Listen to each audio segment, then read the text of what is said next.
It's a secret, but it's an open secret. It's plain to all, but only a few see and understand. Then don't you understand this parable? Then how will you understand any parable? It's a secret, but it's an open secret. It's plain to all, but only a few see and understand. Then Jesus said to them, don't you understand this parable? Then how will you understand any parable?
It's a secret, but it's an open secret. It's plain to all, but only a few see and understand. Then don't you understand this parable? Then how will you understand any parables? It's a secret, but it's an open secret. It's plain to all, but only a few see and understand. Then Jesus said to them, don't you understand this parable? Then how will you understand any parables?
Welcome, welcome. Come one, come all. Gather round. It's the McMo Cookup coming at ya. As many Saturdays as I have the time and desire to do them. I got to have at least one. I have to either have the time or the desire. Or actually, I guess it's got to be both. No, I've definitely streamed when I didn't want to. I've definitely done it. I don't recommend it, but I've done it. So it's, bring your hot takes. I'm going to start out with making a beat, of course. And but I also wanted to highlight, lots of marriage talk from PVK yesterday on the live stream. And I thought I'd reintroduce a buddy of mine from back in Savannah. I wouldn't say that this guy and I are like best friends or anything, but we're friendly. We know each other. We've communicated. But he is at something right now called the Mockingbird Annual Conference. I believe Elizabeth Oldfield is also at this conference, so it'll be very interesting. Maybe I'll try to find her talk as well at this conference. But I figured that we would just peer in on this kind of somewhat adjacent conference to us, and just so happens I have a personal connection with one of the speakers, and it has to do with marriage. The hill to die on versus you need to be able to pick someone who you can amicably divorce. And this guy, I think, offers a somewhat third perspective, believe it or not. And I'm going to fast forward before the introduction. So my main critique of these folks is that they're a little blue churchy, like they're a little I think that the dissident right amongst us are really going to not like the vibes. And that's fine. But I challenge you to kind of, we're kind of peering in on somebody else's thing, right? So let's try not to just come strong with what we hate about milquetoast high church Protestants, That's not necessary. Hey, good to see you, Tayo. Good to see you, Parlato. Tayo, I think, read this guy's book, so he'll know some of this. But I think that he's gotten really good at telling this story. And he said some things towards the end that I thought would maybe be generative, maybe interesting. And so, like I said, we'll watch this, and I'm definitely going to put it on double speed. If you need it to be normal speed, just type it in the comments. But in my experience, when there's someone speaking from stage who's spoken from stage, oftentimes they'll speak very, very slowly.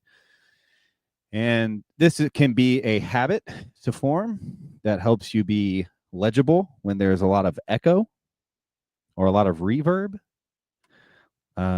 Classic oration, almost always stressed, slowing down so that you can be heard and so that you can be understood.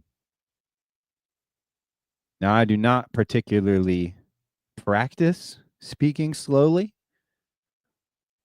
When I do, I feel like I'm playing a character that's not really me. I also have the subjective experience of multiple seeming thoughts occurring as a single word may be pronounced by my mouth. And that kind of disconnect between body and mind, that's the kind of thing that that life is made of. Anyway, let's I'm going to share, add to stage, and then press play on this, and then I'll get started on the beat. And hopefully you can hear both. I noticed last week that StreamYard was they were kind of messing with my audio, so maybe I should double check that right now. Well, I'll go ahead and press play and then check the audio and then get started on the beat. Hear anything that she was saying, but I could hear you laughing. I hope it was good. It really is so cool. Like, I don't know. I guess, Sarah, I don't know how we found each other again. It may have been through the journal, writing for it, or maybe I followed them and then I saw you and then you reached out to me, or I reached out to you. But it's been really, really cool to see you and everybody, get to know everybody, and Dave. And Anyway, I'm just going to read, and it's going to be really awesome. The vibe here is good. I don't speak at a lot of churches, in a lot of sanctuaries for reasons that you will soon learn. But this feels safe to me. This clicker, okay, I'm going to click some things and I'm going to read some things. But I just want to say again how special it has been to be a part of this and to feel like, I'm a Presbyterian, but I feel very welcome here. I'm a bad Presbyterian, but I feel very welcome. I'm going to start off with a joke, if that's cool. So this whale walks into a bar. Have you guys heard that one? At the party after that, this English guy walks up and he's like, "Was that an American joke?" Apparently, that was a joke told A man last I once night. know, Or the a man night I know once before. asked his wife, "What would you do if I won the lottery?" She replied, "I'd take half and At the leave you." conference. Great, he said. "I won $12. Here's $6. Keep in Comes touch." up later in the Q&A. I first told that joke at the very first public event for this book nearly 2.5 years ago at All Saints Church in Winter Park, Florida, at a Mockingbird event much like this. Oh, no. Rural Southern childhood. But it was funny. I was so worried that the first book would piss people off, which is in a lot of sanctuaries for reasons that you will soon learn. But this feels safe to me. This clicker, okay, I'm going to click some things and I'm going to read some things. But I just want to say again how special it has been to be a part of this and to feel like, I'm a Presbyterian, but I feel very welcome here. I'm a bad Presbyterian, but I feel very welcome. I'm going to start off with a joke, if that's cool. So this whale walks into a bar. Have you guys heard that one? At the party after that, this English guy walks up and he's like, "Was that an American joke?" A man I know once asked his wife, "What would you do if I won the lottery?" She replied, "I'd take half and leave you." Great, he said. "I won $12. Here's $6. Keep in touch." I first told that joke at the very first public event for this book nearly 2.5 years ago at All Saints Church in Winter Park, Florida, at a Mockingbird event much like this one, but way scarier because it was in Florida. Mostly I was scared to death because I didn't know if the Episcopalians would let me say fuck. It turns out they love it. Another reason I was scared is that this book, which wasn't even out yet, revealed pretty terrible secrets about my wife and me, so that was weird. I'd already written 2 other books by then. I published this one 10 years ago, almost exactly to the day, and it was all about my father in Mississippi, my tortured relationship with both. Writing this book had been the hardest thing I'd ever done, exposing the misogyny, abuse, racism, and general brutality of my rural Southern childhood. But it was funny. I was so worried that the first book would piss people off that I included this as a dedication. I don't know if you can read that. It's funny because it's true. The question everybody wants to know when you write a memoir is like, how do you get away with not dying after you write your memoir? And the answer is you wait till everybody's dead. Mostly I worried what my father would say because the book was really about him. And when you write a true story, you try not to alienate the people who put you in their will. Right as I was finishing this book, my father died, which was sad, but freed me up to hold nothing back in my final revision, such as the fact that for a time I truly hated my dad. So I ended up with what I think is a really funny book about very sad and complicated things.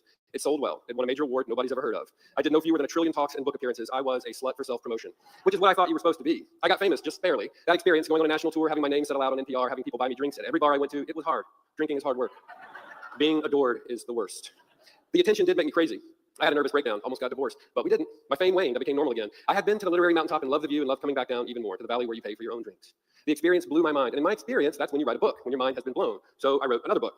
This book did not make me famous, which was sad, because they give you money when you're famous. Realized my mic and we had was 3 kids in off. private school with the biggest buck teeth you ever saw. Yeah, I Races can't aren't remember free. what denomination he is. But I think really did love writing it's this book. it's a It helped me stop small obsessing about literary fame. Presbyterian I started saying one. no to book tours and started saying yes to front porch hangs with friends. I spent more time taking my wife out for dinner, teaching our daughters to cook.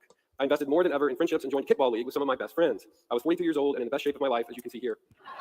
I was a little overweight at the time. We lost many games. I broke many bones. This is an actual x-ray of my left hand. Good to see you, Ron, Mark, Matt, One of the things isn't right there. Parsons. My friend Jimbo drove me to the ER. If you read the book, you know about Jimbo. He's in the book. While my other kickball friends I know called me Jimbo. Big Baby. This is what friends are for, to insult you when you're unable to retaliate. Everybody laughed at my injury, which hurt really bad, guys. Here's a picture of my wife laughing about it. Lauren is very funny. It's unfair that someone who was homeschooled could be so funny and beautiful. But under all this beauty was a hypochondriac who couldn't stop making jokes about her own death. Her humor could get pretty dark. She was always having imaginary aneurysms, perfectly harmless lymph nodes became rare, incurable cancers overnight. They never tell you that hot people are just as weird as the rest of us. We laugh at all the same things: ugly babies, bad plastic surgery, Disney couples, or couples who wear matching Halloween costumes, and especially pharmaceutical ads. Did you guys know that those who take Tremfya have risks of fungal infection, headache, joint pain, diarrhea, herpes, demon possession, and the growth of unwanted limbs? The world was just too absurd, and Lauren and I loved to laugh about it all. Our girls are funny too. One of them gave me this for Father's Day. Can you see that? That's funny. That's really funny. My phone is full of funny videos like this. I don't know if this has audio. I should have told you guys this has audio, but I'm going to play it for you. You can see what happens. You see the snot come out of her nose? These are our 2 youngest girls.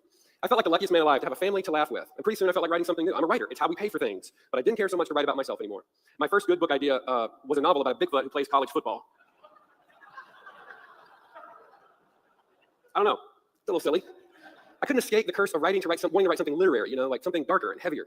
I could feel a growing heaviness in me. I could hear the still small voice whispering of the darkness. I couldn't put my finger on it, so I came up with a better idea. A novel where Satan sends his daughter to Earth. It's called Today, Satan. This felt silly too. So I thought maybe I should write another memoir addressing the darkness head on. I would write about the good and evil and in my life and that I saw in the world and God and church and how hard it is to be serious about religion when you're a clown, which is what I am. So this was my next book idea. I was a little skeptical, another memoir, really? Would the big secular publisher that did my first 2 books really want to publish something like this? Who cares if I make fun of Christians? Doesn't everybody already do that? And what about that dark weight I felt, the whispers under the bed? What was that all about? It was a feeling, the vaguest, merest hint of intuition that I just couldn't get my head around. Would this silly book help me pinpoint the source of that dread? Something was going on in my home. But what? Everything was fine. Life was good. We had our share of pain, sure, traumas, anxieties, but we laughed through it. Our jokes were a way to deal with the pain, but left unchecked, those jokes really had slowly become a way to inflict pain. Lauren made fun of me all the time, my giant head, my mustache, my inability to order in a drive-thru without sounding like a terrorist. So I made fun of her, which was easy since she was homeschooled. Any homeschoolers here? Yeah. All right, I got you, girl. My wife has said many funny things in our marriage, and one of the funniest was when she sat me down one day and told me she was leaving me for a guy who used to be our neighbor and loved the music of Kid Rock. They were in love, she said. They wanted to be married. She said they were soulmates. And suddenly I was the praying clown, seeking help everywhere I could find it. Those were the darkest days of my life. Now, I'm not going to make fun of this other guy, but I will show you a picture. Finally, I knew the name of the nameless dread. So I called my friends. Those people who had taken me to the ER with my kickball injury now had to take me to a whole other kind of ER. When something like this happens, you're going to need good advice. So here's a little. Now, friends take work. Up there, but it won't be easy. You may have to go bowling or attend an adult birthday party. A human rights violation in my denomination. My friends brought beers and cigarettes to my driveway. They checked on me every day. You know what else they did? They hugged me. It was not fun, but I let them hug me. And you know how it made me feel? Awful. I was too weak to resist. Separation was hell. I cried so hard one night I woke up with abs. So many books and blogs urge you to self-righteousness, to vengeance, or they tell you just to move on, to let it go. But my wisest friends reminded me that there's a middle way, a third way. They encouraged me to fight for my marriage. One friend gave an absolutely essential bit of advice. Okay. I had to explain that we really don't use the word secretary anymore. And also, I don't have a secretary. the advice was just don't her sleep with if your I had one. secretary. But I got it. This was another way of saying, don't make things worse. When word got around that we were separated, I started receiving many DMs from hot single moms. Many of the messages were from women who'd been cheated on, and I learned that the experience of infidelity inducts you into a secret club of others like yourself who emerge like mushrooms after a summer rain to tell you of their anger and their loneliness and their healing yoga practice, which has made their bodies very stretchy. I started flirting with every woman I met. I played a game with myself called, could I marry her? Could I marry the hobo lady in the park? The chiropractor's receptionist? Could I marry the Tremfya lady with moderate to severe plaque psoriasis?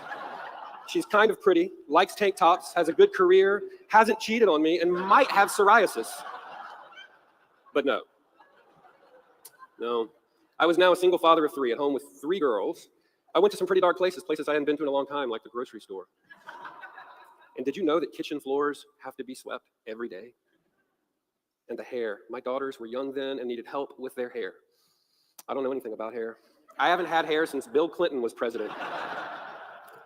Sarah told you the story about how we met when I was her director. I was bald then. To fight for my marriage, you know what I did? I fought the hair. I beat the crap out of the laundry. I revolutionized the production of school lunches. I pampered myself with luxurious, affordable new lotions. One therapist friend said, if a marriage is going to recover from something like this, then both spouses usually have to own their part in it. He wasn't saying I caused the affair, but he was saying it might be useful to look in the mirror. So I looked, and in that mirror, I saw this reflection.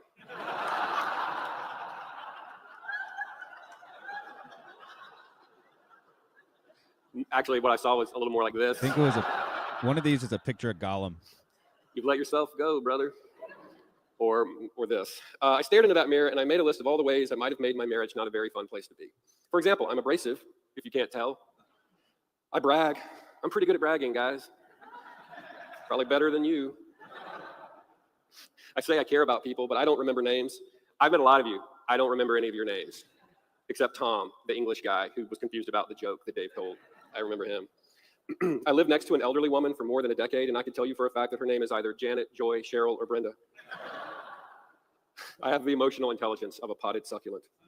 My flaws could not be blamed for the affair, but they hadn't helped. Take infidelity off the table, and I was easily the least likable person in my marriage. It wasn't a very good feeling. One night during our separation, the girls and I got ready to go to dinner at a friend's house. The weather was wet and foul. I instructed our youngest, whose real name is Ferris, to take our giant man-eating chocolate lab, Gary, out into the backyard to relieve himself. But Gary got away and would not come back in. This is Gary. Gary is a menace. Somebody please come help me get Gary, Ferris screamed, already crying about it. These girls were a wreck, you understand. Their mom was gone. I'm coming, I said, running out in the rain to help. We were maxed out, emotionally, spiritually. Gary frolicked in the rain with exquisite demonic joy. I could not catch him. Soon the older two were in the yard, the rain coming down, thunder, lightning. Ferris looked into the sky, and I don't know if you have ever seen a fourth grader scream at God, but I have. Now, we got Gary back into the house, in the truck. In the truck on the way to dinner, we just kind of sat there. I wasn't going to say anything hateful about their mom, but I did say this. I said, I am not having a very good day. And the girls agreed that this was not a very good day. And Ferris said, screaming felt good. And I said, you guys want to scream some more? That's right, baby. I said, you guys really want to scream? And they said, yes. So I introduced them to the work of Rage Against the Machine in the car, and we rolled down the windows and stuck our arms into sheets of rain and laughed and cried all the way to dinner. And something changed for me in that moment.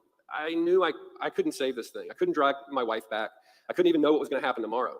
I suddenly started seeing the absurd and the ridiculous everywhere, in the mirror, in the world. The whole experience of being a single father and generally going insane but having friends who loved us through it all kind of blew my mind. And I knew I had to write about it. It was a strange feeling. A lot of people have asked me, like, how can you get away with a book like this? Why would you write a book like this? And that's a difficult question for me to answer. But it was a compulsion. It felt like something I really couldn't resist, that I really had to do it. And I didn't know what kind of book it would be. I didn't know where it would end. Now, there are really only two kinds of stories. Can you guys see that? Yeah, you can see that. There are really only two kinds of stories when you get right down to it: the happy and the sad, the absurd and the painfully rational, which we call the comic and the tragic. These two poles really sort of compromise the whole of human experience, a little bit like this. Okay, so I have to apologize. I drew this diagram on the only plain white paper I could find on my desk, which was on the back of a flyer that my vet gave me about how to brush my cat's teeth. This is the front of it. So, I love animals, but I am never going to brush my cat's teeth. So, Joan, if you're listening from home, I'm sorry you had to learn this way, but I will not be brushing your teeth anyway. So what we have here is a metaphysical theory of story. We start at the top and we move clockwise. This is tragedy at the right. And historically, tragic heroes are noble, strong people from good families, kings, queens, princes, the best of us. Their stories start off hopeful, but their tragic flaws, I've just chosen a few for your image here. Fear, ambition, weak ankles, it lays them low. They die because life is serious and the tragic logos of the law of nature ends in death. No human can defeat life. Tragedy is very Old Testament. The wheel of fortune drops us all into the pit of hell eventually. And that's where comedy comes alive, down in the pit of death. So these are comic heroes. Comic heroes are very different from tragic heroes. They are ignoble, they are liars, phonies, idiots, they're naive, they're weak. Occasionally they are insane, which is to say they are just regular people. They're like us. We love these characters, but they are not ideal people. And we're all desperate. That's sort of the identifying mark of the comic hero. They're desperate, and they are put upon. They are put in places where they have to sin. I can say the word sin here. I usually use a different word with a different audience, but they have to break some rules, right, to figure out sort of what they're going to do with their story. The weirdest thing happens in comedy. So comedy, starts at the bottom. Comedy starts in death. In tragedy, we judge. In comedy, we forgive. If tragedy is the Old Testament, comedy is the New. The happy ending in comedy is the result of something like grace, the big relief. We're all going to die, so why not laugh? Maybe that will defeat the logic of the law of nature.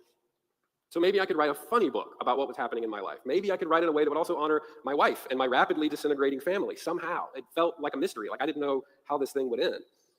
And that was a problem, not knowing how the story would end. Would we divorce? It seemed likely, 100% likely. She had moved out. She'd had an affair with this guy for the better part of 7 years. But then, what if she came home? What if she wanted to come home? That would be insane, but what if? Forgiveness wouldn't be impossible, would it? Her for me for her. I kept hope alive, even as separation stretched from 1 month to 3. But it was too late. I came to that point in tragedy called peripeteia, the tragic reversal, when all hope, all hope is lost. Because I thought she'd been living alone in a carriage house up the street, but she was now living with this guy. When I found out they were actually living together, I was like, well, it's obviously over, obviously over now. So I called her to say, I guess this is the end. Time for attorneys. I wasn't really angry. I'm sure I would have gotten a lot angrier later, but at the time, I wasn't really angry. I felt like a really different man. My brokenness exposed for all the world to see. And I thought, maybe this wasn't really a tragedy. Maybe this story really could be a comedy. If we could find some grace here, just some moment. I actually remember when I called my agent to tell her what was going on with Lauren and me, calling her as a friend, not as my agent. And she said, well, something like this actually happened to me.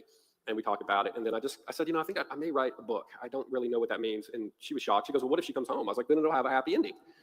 And she was like, well, what if she doesn't? I was like, I feel like I can still have a happy ending, right? I mean, I don't know. I don't want to make you guys feel weird, but raise your hand if you're divorced. Like, I had a great conversation with a man backstage about the happy ending he found after his divorce. I don't know, man. I just felt hope that there was going to be a happy ending somehow in this story. It's like what Dave says in The Big Relief. Grace is incongruous and always a surprise. I was ready to be surprised by life. Sometimes that's when miracles happen. So I'm on the phone with my wife talking divorce papers, and I said, I've been a terrible husband. I just wanted her to know that. And after a long silence, she said, I've been a terrible wife. And then the craziest thing happened. Nothing. Nobody made a joke. It was just silence. It was like we could see each other for the first time. And then she said, the wildest thing, guys. She said she wanted to come home. She just said it. Now, this was very incongruous and very much a surprise. We were both shocked that she said it, that she wanted to come home. I won't give away too much how it all went down. I think we do have books for sale. Thank you for your purchase. But she did come home eventually. We found a great therapist. We slept in separate beds for a long time. Rebuilding broken trust is a little like rebuilding someone's face after a disfiguring chainsaw accident. It can be done, but it won't be pretty. Lauren and I were so bad at communicating that by our second session, Dr. Berman had us talking to each other with the aid of a stuffed manatee. Sometimes it was a tiny panda, and sometimes an enormous pickled cucumber called Mr. Pickle. Men like to think themselves brave. Try staring at a stuffed cucumber as your wife describes how this other man made her feel beautiful, happy, and safe, which is bad enough to hear, and even worse when it's coming from a pickle.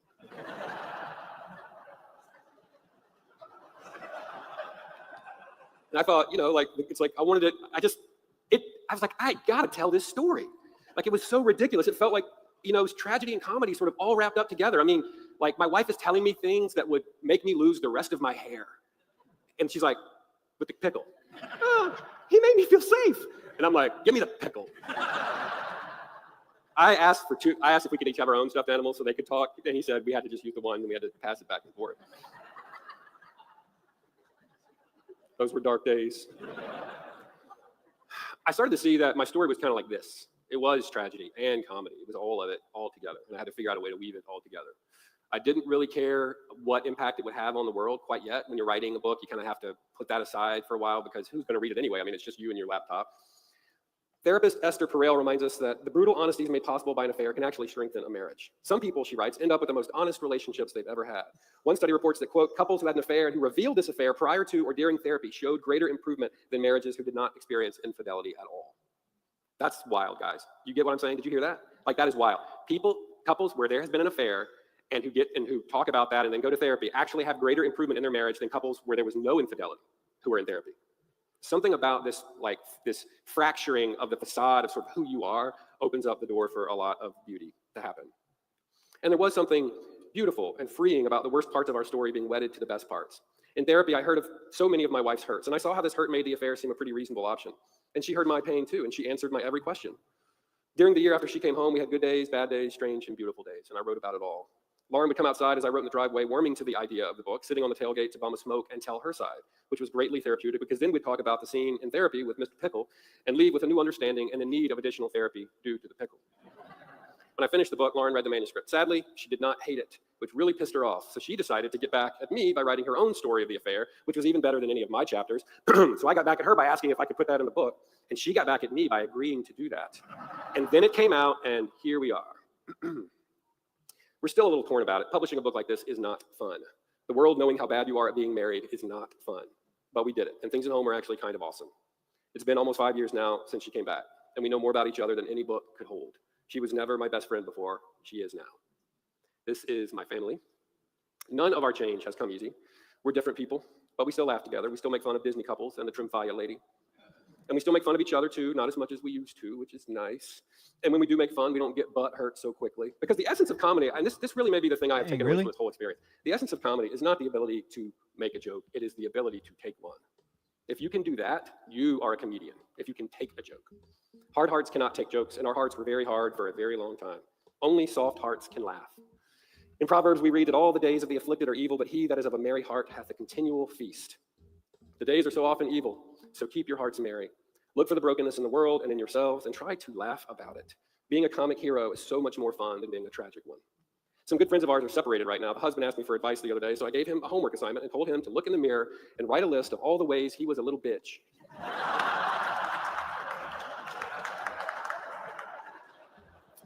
That's from my new Bible translation of the beam in your own eye passage. It's a good place to start. That's homework, by the way. If your marriage is falling apart, just get out a piece of paper, a lot of pieces of paper, and write down all the ways that you might not be awesome.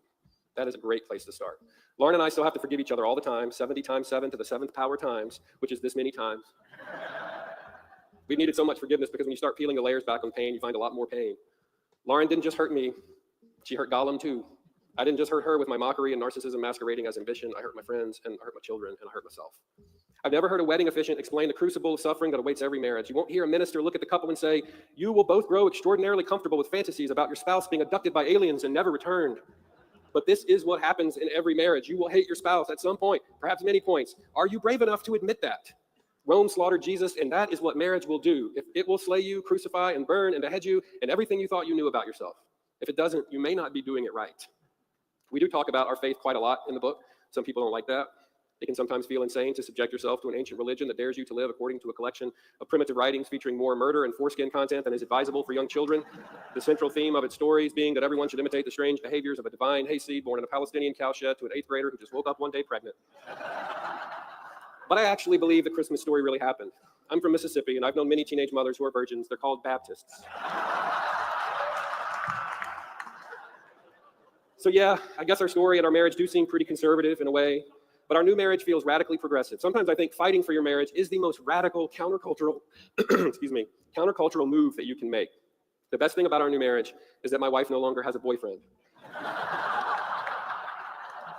In that sense, I suppose it is more traditional. Thank you guys for laughing and listening. What? Yeah. Hey, we got some time. If you got questions for Harrison. Questions? I'll only be taking good questions. Yeah, only good ones, please. It takes them a second, Harrison, but they come up on this one. Would you please explain the whale joke for the Englishman? The answer, he asked if I would explain the whale joke. The answer is, Dave can't tell a joke. It's okay. He and I have been praying about it together. I'm just kidding. Dave, he's the best. He's my favorite. Anything else? Yes. We have a question back there. Did you ever talk or meet the other guy? Can you repeat that? Did you ever meet your opposition, the other guy? Oh, right. Did we have a confrontation? I didn't see him really throughout the experience. This guy lived right next door to us for 7 years. He was our neighbor. So he borrowed my lawnmower. I borrowed his truck.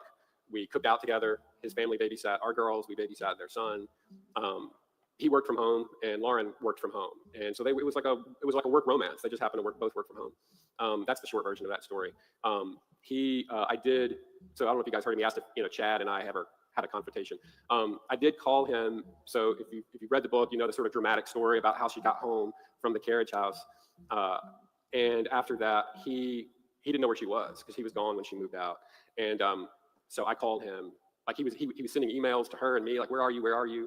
I think he thought I kidnapped her or something. That's one thing I learned in this too, is that the narratives on the different sides of whatever is happening in a marriage are so different. How people talk about it. I mean, like, I was this guy's villain. I'm probably really his villain now because of the book. But I called him and I told him that because I knew he was concerned about her, and that this guy really did love my wife. As awful and terrible as the circumstances of that love were, like, that was real. And I called him and I was like, hey man, I just want you to know Lauren is safe. She's not here. And if you ever contact anybody in my family again, I'll break your legs. And he hung up the phone, and that was the last I ever talked to him. We have a question back here. I haven't read the book yet. I'm curious if you guys went to church during the darkest days or around that time, and if so, what was your experience? Yeah, I write a lot about that in the book. So we were at a really big, very old historic church like this in Savannah at the time, founded in 1755 by a charter from King George II, for which the church had to pay 1 black peppercorn a year for the charter, and they still pay it every year. They pull out a jar and they put the peppercorn in, and it is the coolest, stupidest thing you can ever imagine. But it was just a beautiful old church. And it was a bit of a fairy tale. I did not want to be the guy who wrote the book about how big old Southern churches are all bogus, but that's sort of a little bit of the experience I had. The church wanted to discipline my wife. Now, I understand church discipline has a long history. There is a theology and a practice behind it, and it is not a foolish thing. But that was his first reaction upon hearing the news, that like, let's bring her in front of the elders and we'll fix it. And I remember thinking, I don't know if she gives a fudge about you guys and your authority. She didn't. There was no, it was so hard to hear that. I'm like, there has to be a more like merciful first response to all this. And if you guys are familiar with like different college ministries, one of my best friends was the RUF pastor at SCAD. RUF is the PCA's college ministry. This guy was a really good friend. And he was starting a church plant at the time, and a really small church plant. And I went and talked to him, and his first question was like, just how do you feel right now? And how do you think Lauren feels right now? It was so much more of a merciful way to begin the conversation and not straight to judgment. There's a place for judgment. There is a place for ethics in all this and what is right and what is wrong. But to go right to the rule book when things are blowing up may not be the best answer. It wasn't for us. We ended up leaving that big church and joining Soren, is his name, at his church plant, which is really small. Like there were 5 people in his living room. Now on any given Sunday, there are about 100 people at church, and it's great. And it is the best thing that's ever happened to our family. It's awesome. I'm the church drummer now, which is so cool. I grew up in the Church of Christ, where the devil comes in the form of a piano. And so back when I'm playing drums in church, and my Church of Christ mom is now a member of this Presbyterian church, and she's watching me play drums every Sunday. It's really weird, beautiful. But our church is, I did not think I would become the apologist for the church guy, but like our church has saved us. It's so much more than a church. It really is a community. It's really beautiful. Like it is, it's so beautiful. How close we all are and how much we interact. Another question. Got a question here. I'm getting married in September. So based off of your experiences, I was wondering if you had advice for someone getting married. Yeah, you should definitely read my book. I think I got time for a couple more.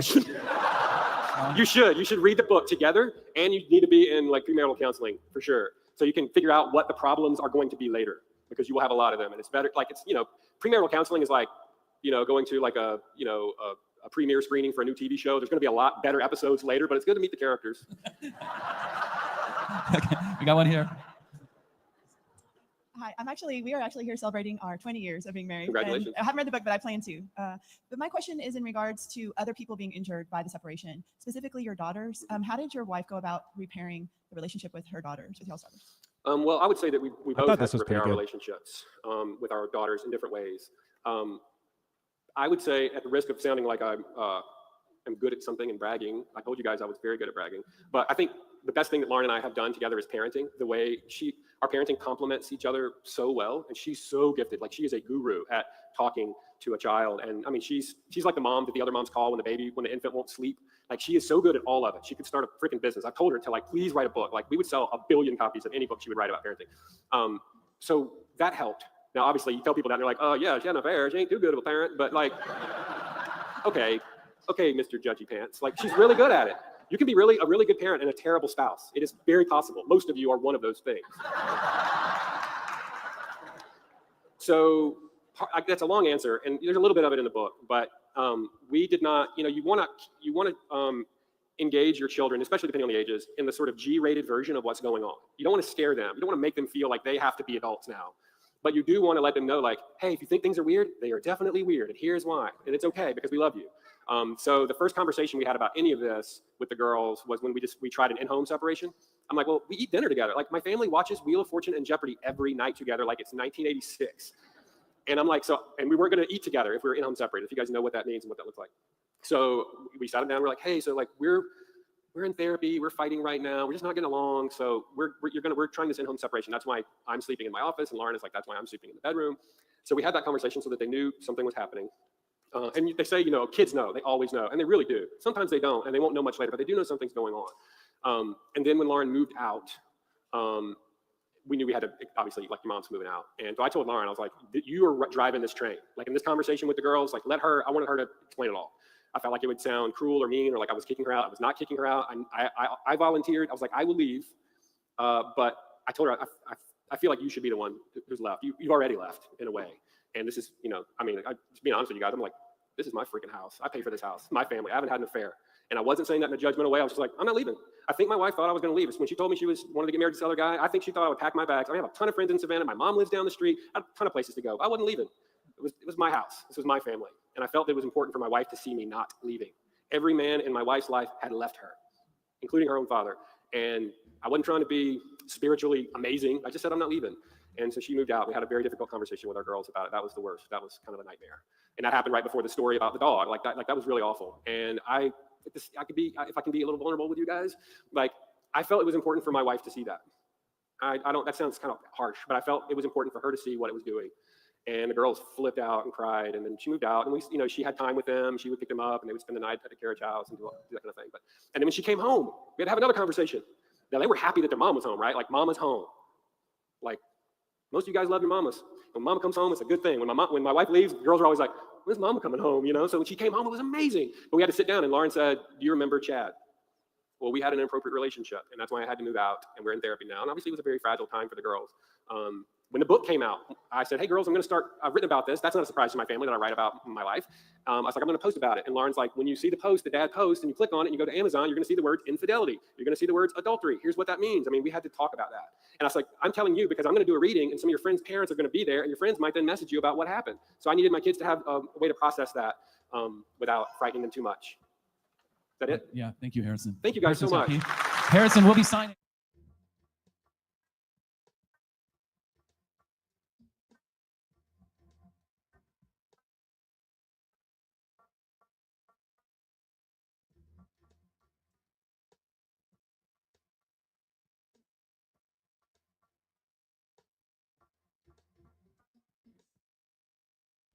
So that whole time, y'all couldn't hear the beat.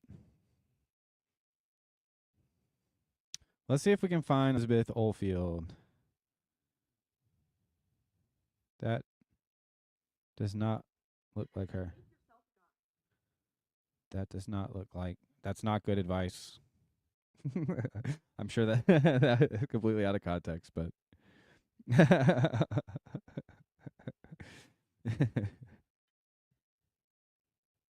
Oh, y'all can't hear any of that. Oh goodness, I'm falling apart here.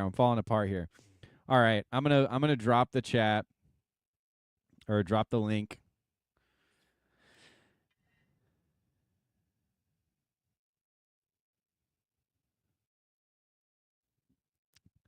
Yeah, I think you're onto something, West Coast refugee. But I will say, to defend my friend, like I know this guy personally. We were not close when most of what happens in the book was happening. But yeah, I'm connected. We're. Oh gosh. You can't hear me either? Is that real? Is that real? Is this real life? Is this real life? Let's see. Let's say automatically adjust mic volume. Let's see. Go.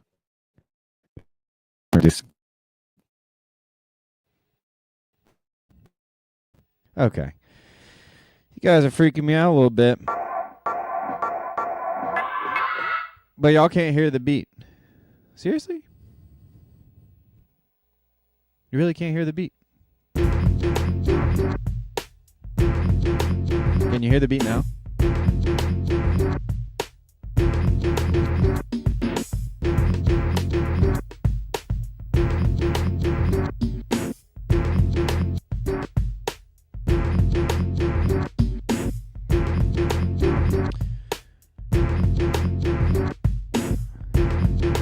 All right, sick.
Eh, eh.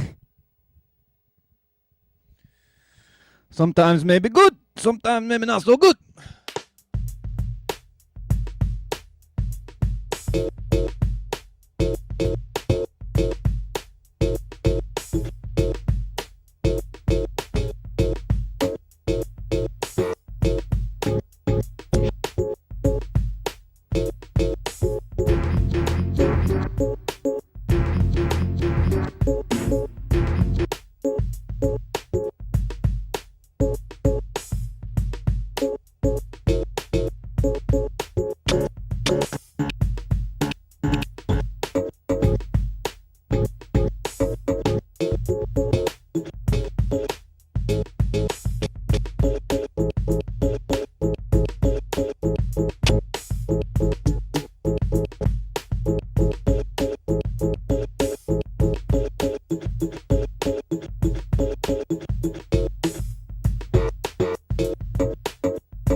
We've got CC Mule. Oh, wait, no, it's not CC Mule.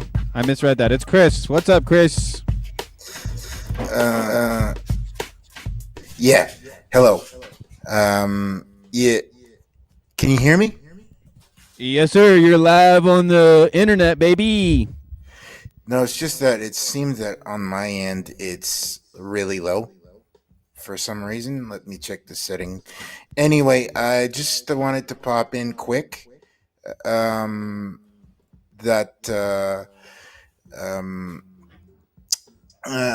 know, like if Nico's around or anything, but I basically got a art challenge for him, and yeah, if he wants to talk, I guess. Like I could probably not arrange that for that, but you know. Well, is there any money involved? It depends. Well, you know, I don't know Nico that well, but just people in general, if there's money involved, people are more likely to want to do things, you know? It's just I don't know if he'll accept it. That's the problem. So that's basically like yeah, sure, fine. I'll be willing to put money but it's just I don't know if he'll accept it. So yeah. You mean like the currency? No, it's not the currency, it's the challenge itself. Well, I've never known Nico to turn down a challenge, but also I don't really challenge him that often. Not with art stuff. Yeah. But like I said, like I don't know if for me it's something very specific and probably you know, because I'm an atheist and you guys are not on this channel. Yeah, it's probably gonna be hard, but whatever. Doesn't really matter. Well, it'd be easier if you were on Discord, bud. Yeah. Okay. So where do I go for the Discord then? Grim Grizz could post the link if you wanted, but I'm not a gatekeeper, so I neither I'm not around the gate. You know, I'm not the gate. I'm not the way. I can merely point you the way. Sure. Grim's offering to do ChatGPT for you, so maybe try to get in touch with Grim. What do you mean Chat GPT? Well, I don't know what I mean. It's what I just read the comment. Okay.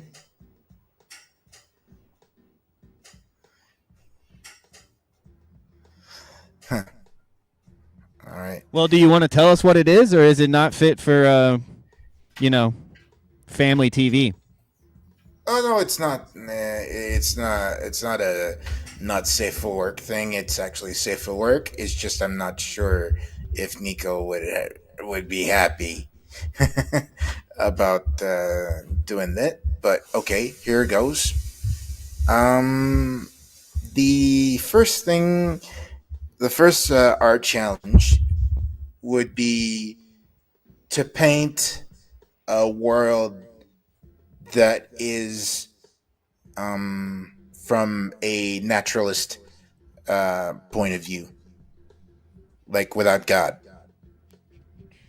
I think Nico might be very happy to paint you that, if there's money involved. Yeah, but that it basically the art the subject would be basically from his point of view. I don't want to corrupt his bias or whatever, but I want him to paint what a naturalist, well, universe, world, whatever you wanted to do. Well, I think if you want to get across to Nico, you should couch it in like, okay, pretend to be wrong.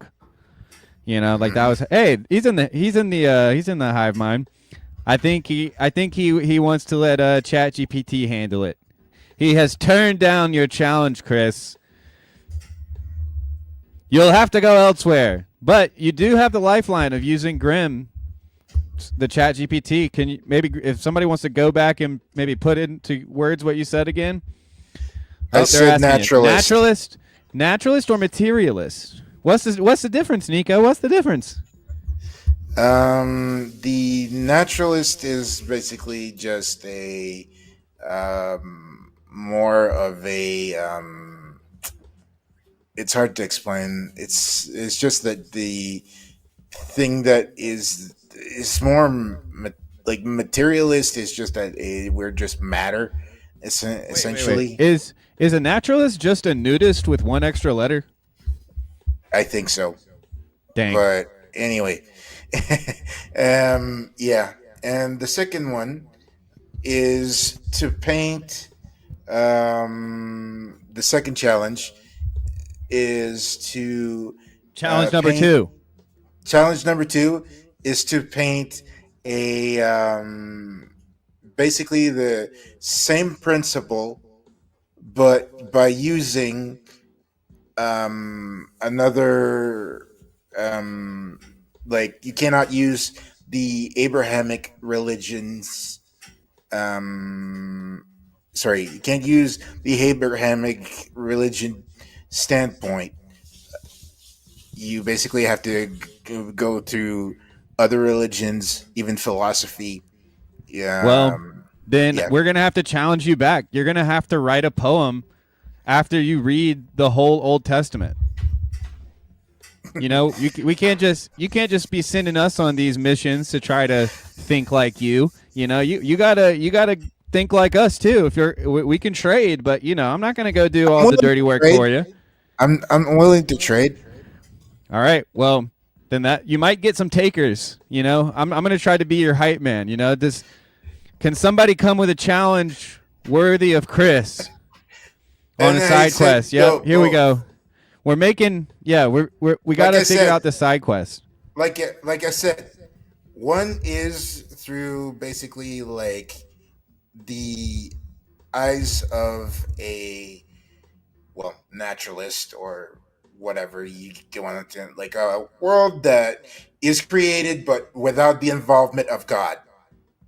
And then the second challenge is to essentially paint the world through the eyes of and understanding of another religion that's not Abrahamic. Are you asking us to do this because you're having trouble imagining a world like that? You need us to imagine it for you? Nope. I basically just been thinking about the conversation with Nico, and I think that this would be a like a wonderful him to with his like it's not writer's block, but you get the idea. Did Nico have And- writer's block? Was that what was going on? Well, I don't know, but it You think may be. so? That's a bold claim, Chris. Maybe thinking like an atheist will cure Nico of his writer's block. Bold. That's a bold. And- that's a bold prescription. If you were a And- pharmacist, I would definitely raise my eyebrows at that one, brother. and then the other two like the underpinning rule is by his own admission is that it has to be beautiful. Well, why not just get ChatGPT to do it? I don't do Chat GPT, bro, Why not? because it's not the human touch. That's robotophobic, dude. Robotophobic. We got a robotophobe. We I'm got not a Mr. I Mr. don't- Robotophobe. I'm not a robotophobe. It's just that You're not a robotophobe, but that statement was slightly robotophobic. You have to Okay. admit that. Yes, okay, maybe. Don't be a But- robotophobe, Chris. Not on my channel. But- We love robots here. Okay? All right. I'm a robotophobe.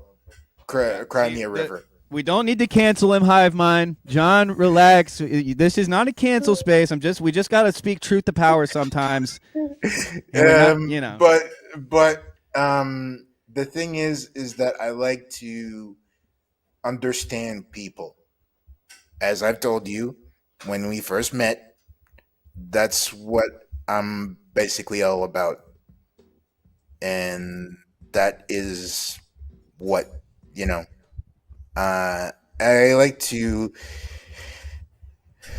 understand how the world works, but also how people, what makes them tick. And that's why I would personally prefer that Nico does those two things.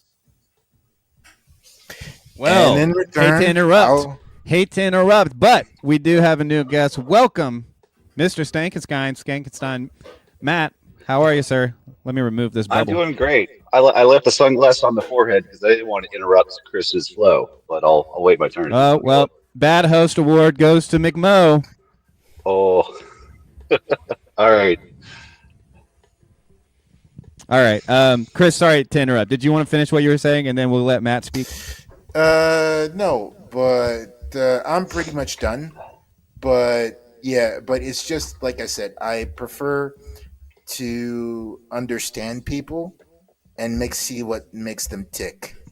And ChatGPT is not what like I'm looking for when I ask these questions and turning it into visual art.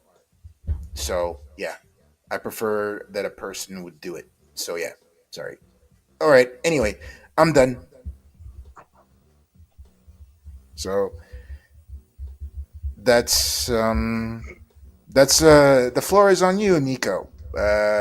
You are allowed to basically challenge me whenever you want and Dang. whatever subject. Dropping the gauntlet down. Your move, Nico. Your move. We'll see what they do next. Next week on Atheists Challenging Theists to Make Art That They Don't Believe In. We'll see how it goes. Oh, we have him here. Nico. Oh. What do you got to say? Yeah, now the sparks are really going to fly from these faceless avatars as me and Matt hold down the fort just with our shades on. Oh, I noticed the shades are on. We got it. Well, that means one thing, folks.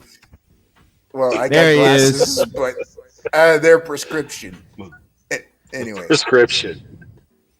I mean, these are my my steampunky glasses, so I don't know if that makes me robotophilic or not. But yeah. What is steampunk balloon animals? That's pretty funny. I like the vibe of a mad scientist. That's part of why Skankenstein's the name here. They call them Well, balloon enough animals Frankenstein. in steampunk because they make the balloons out of animal skins, right? Like Well, I mean- something like that. Steampunk is famously very pro Zeppelin, so they like balloons. Yeah, but it's like cotton, right? You can't. It's like, what? It's primitive balloons made out of like animal bladders and stuff like that. Can we get a dirigible expert on the phone, please? Nico, what do you got to say for yourself, dude? Chris has laid the gauntlet down for you. He's laid the gauntlet. Unfortunately, I have no clue whatsoever what I'm supposed to be doing. You can redo some research, you know, like for the second one is a little bit much easier. Let's start like with the explanation. Like you read about Buddhism. You could also look at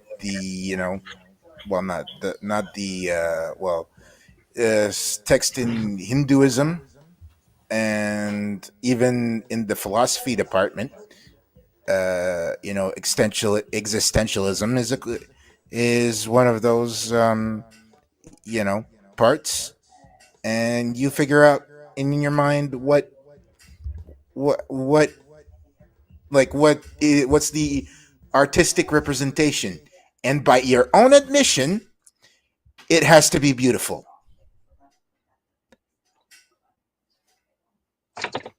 I have a question. Just like if Nico is not a atheist, like is it even possible for him to No. honestly, as an artist, inhabit that standpoint? No, the second challenge is to go to another religion's perspective of point of view, and I displace humanism because it's too easy, basically, and just explore. The problem is that like we talk about these things as like religions, that like there's a such thing as like an other religion. That's inherently an Abrahamic concept. There's no Eastern idea of religion. Yes, okay? Religion's not even an Abrahamic concept. Religion's like an Enlightenment psyop. Yeah, it's an Enlightenment psyop. Descartes did it to trap us all in purgatory forever. But Nico, do you get the challenge now? Are you feeling challenged? Oh, he's pulling in the big dogs. He's like, I've got the canvas in front of me. Direct my hand, he says.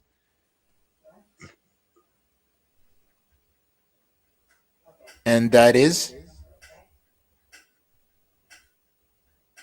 He said, this is beauty. It's weird that you keep saying an admission of beauty, to be honest. I'm like, by your own admission, why would I need to admit something is beautiful? Like that something in my heart would be like, I'm not going, there's not much beauty around. Oh, well, you know what? I have to admit that this one thing is beautiful. Like that's a weird way to think about it. Yeah, Tayo says, who died and made you Pope of telling artists what to art about? Francis. Oh. Mr. Challenge Maker. Chris, the Challenger.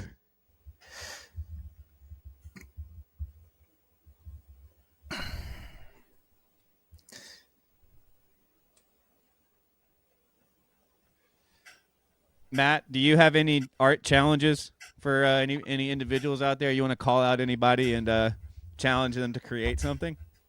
Who knows? Maybe it'll work. I'm not familiar enough with Nico's work to give you an interesting direction. Well, I did see what you were working on yesterday, and really like, was it the mountain that was kind of split in half, Nico? You're muted, bro. Yeah, that's the first like work of Nico's that I've seen. I really like this a lot, but I don't know enough about your backlog to Nico, know what you're you're muted. about. Oh wait, You've been muted this whole time because I had your face on the screen, not your phone or your faceless avatar. You're giving me too many. You're on here like 3 or 4 times, bro. Oh, so I thought my voice would be coming even if I wasn't showing up. Okay, so just give me a second. You're good. We can hear you and see you now. if you just want to leave it as it is, unless it's uncomfortable for you. But now we got you loud and clear. Oh, Too All right. loud. Too I'm clear. removing this one. We'll keep it like we had it. I'll unmute. I'll unmute this one, or the faceless one. fixed. Ah, there we go. There we go. Okay. Yeah, that's it. Yeah, because I need to share the screen. Yeah, tell us what we're looking at. This is just me doing some sketching, trying to get some ideas for making a painting. I just was making the digital sketch, and here, right, is the actual painting. Broccoli and onions. Chris, you might need to mute there, buddy. That has nothing to do with the challenge at hand. So I'm if I'm understanding correctly, the idea is drawing things from the perspective of someone with a completely different worldview. I can do that all day, every day. You have something more difficult? Oh, you're saying the challenge was too easy. Chris, Too he says easy. too easy, bro. And I had to mute Too you. easy. I'm going to unmute you, Chris, but you got a lot of background noise, just to let you know. Yeah, sorry. I'm doing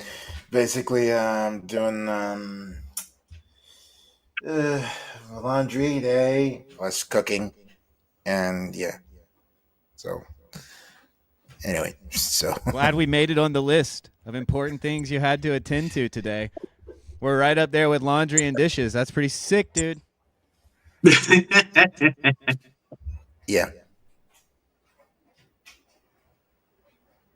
Well, did you hear Nico say that your challenges were too easy? He said, "Give me something I can really struggle with." Well, I don't know what he thinks that is easy. So, which worldview do you want me to make the drawing of? Is it Buddhism? I can make some Buddhist art. Okay, you kind of lost me a little bit over here, but it's just that the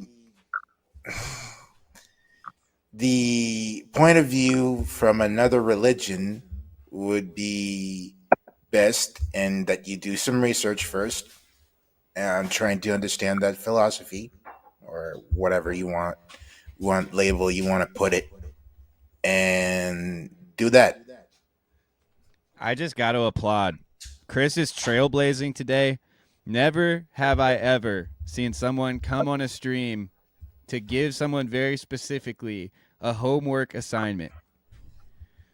It is an incredibly forward-thinking move.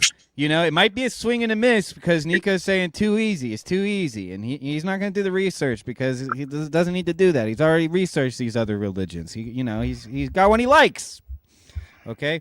And but what it's making me think of is what we really need to do is make this a regular thing. I think we need more art challenges. And maybe in the future people can experiment with calling an individual out, or maybe calling a group of people out, maybe just throwing it out there.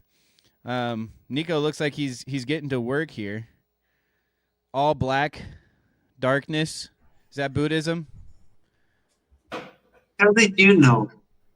You need the yin and the yang. You're too dualistic, Nico. It's not white or black. It's gray, man.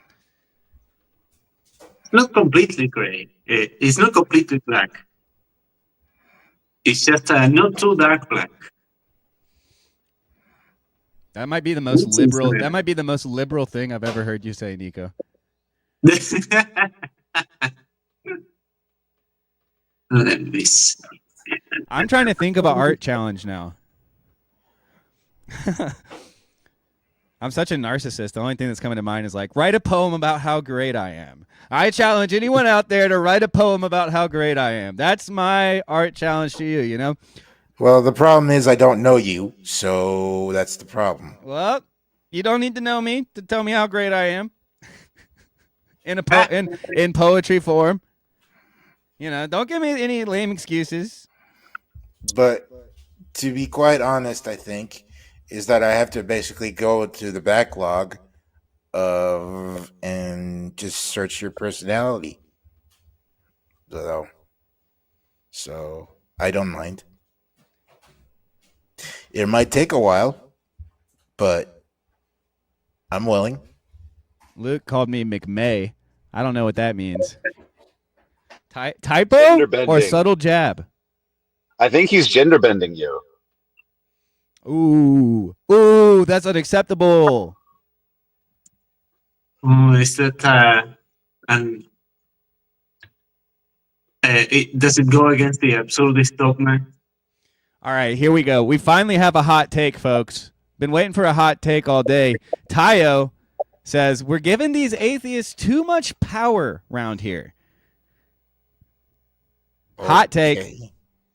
Chris, have we given you too much power? We'll let you go first since you're self-identified as atheist. Are we giving you too much power, bro? Do you agree or disagree with this hot take? I disagree, but not for the thing that you basically think it is. It's just the fact that I'm just here once in a while, and yeah, They've infiltrated the academy, telling us what to do for art. Well, I'm not trying to. Actually, my goal is not to tell you what to do. Is that last time we spoke, you were basically wailing and bitching about, losing the fire in you about art, and that basically got away with the. Well, basically, you were kind of lamenting about the fact that you lose your edge or your interest in art. And I don't remember that. Nico, do you remember that? Do you remember saying that? I don't remember exactly that. Maybe if I do some thinking, I could. But this is avoiding the point. So you think we have not given the atheists? We got to get back on track. We're assessing the hot take that we're giving the atheists too much power. Maybe the fact that I let you steer the conversation away from the comment is proving the comment. Maybe. Probably it's because I'm a chatterbox by default. Mr. Chatterbox. Well, what do we think? Matt, Nico, have I given the atheists too much power around here? I think your crisp and hospitality gives them a very long leash to talk without a lot of correction because we're not bothered by what they have to say anymore.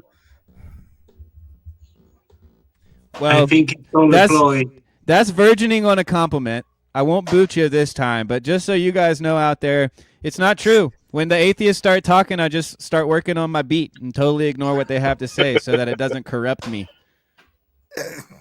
Like, I'm not, my goal is not to corrupt, quote unquote. It's just to think about stuff. And at least for Nico, when I told you that I want you to be happy, I meant it. And I just thought that doing that challenge would cheer you up. No. Can I correct the atheist? Sure. I don't want my artist to be happy. I just finished like a 3-month-long read through Moby Dick, and pretty much most of the reading group at the end is like, I really wish Melville had just gone to therapy and dealt with the trauma that he's processing in this book. Of course, then we wouldn't have the book. And I'm like, I'd rather have Moby Dick than Melville in therapy, honestly.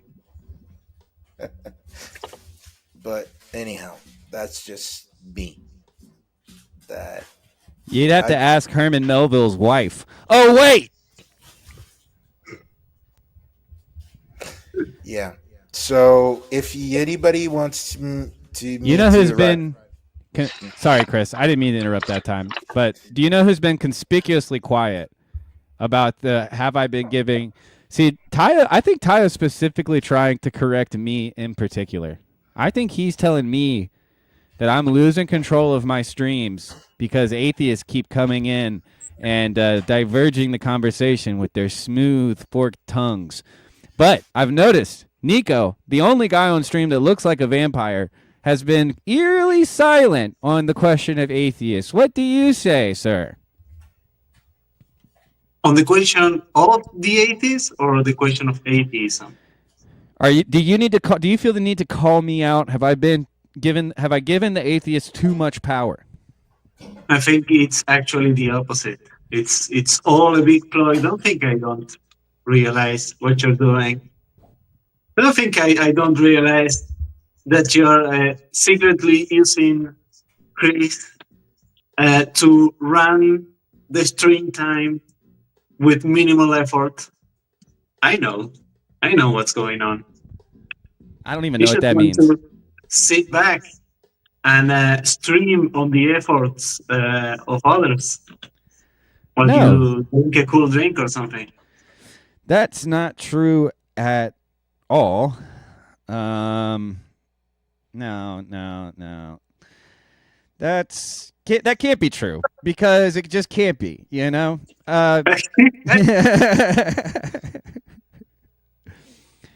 Yeah, of course. Makes sense. Yeah. Skankenstein knows, canonically speaking, vampires are not atheists. Yeah. Well, the word atheist, it's kind of overused, overdone. It's a little, it's kind of like being goth. Like being goth used to be cool. Being atheist used to be cool. The times are changing, I suppose, because I think, and I mean, Chris, I think you're in particular a pretty cool guy, and it's been fun, interacting with you and getting to know you. But I hate to say it for your sake, but I don't think that being an atheist is as cool as it used to be. Not to say any of us are cool. I mean, Nico's painting he's Bob Rossing on the internet right now.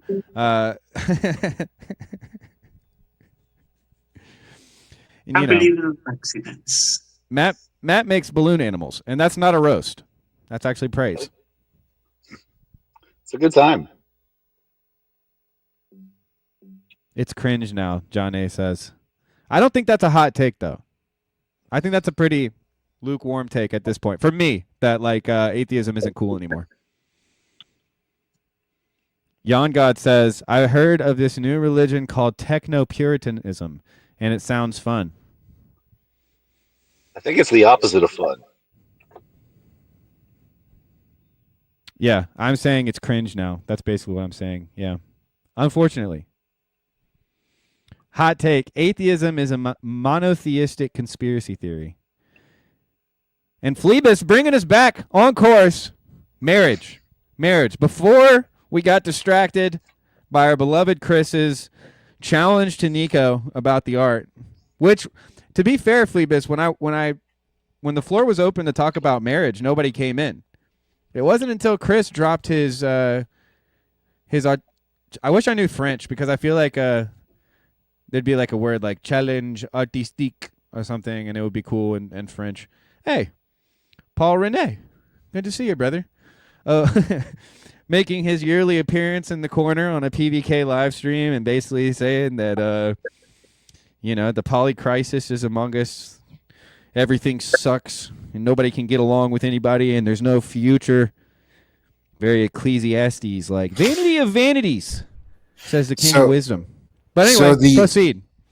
So the word that you were looking for was a défi artistique. Anyways, that's not here or there. I think you just made that up. Anyway, What do we think? What do we think about the marriage thing? Did you see it? Did you guys notice? Like, I felt like my buddy from back home, in his little talk, I think it certainly is not like. I don't think anybody should take his life as, or his relationship as, kind of, what's the word? Serious?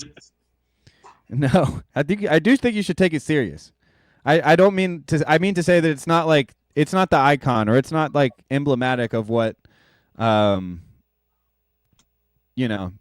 every marriage needs to be, but I thought that he gave some interesting pushback in terms of what the conversation on PBK's Friday live stream was. And since marriage seems to be the hot topic, Phoebus wants to talk about marriage. Do we have any marriage hot takes? Which I'm honestly giving marriage hot takes is a little bit cringe to me as well, but it's okay to be cringe, folks. This is a safe place if you want to be cringe. We might make fun of you. We might. Well, we could talk about not monotheistic. Rein in your atheist. He's hitting us off track. Polyistic, polyamory. Yeah, you want to be like we Solomon. didn't give up on marriage. You want to be like Solomon and have a harem of women by your side, Chris? You want to go? That's a very traditional view of marriage you've got, Chris. From my experience, it's the other way around. It's women having multiple partners. Oh, so you want to be part of a harem for a queen? No, but it's from my experiences of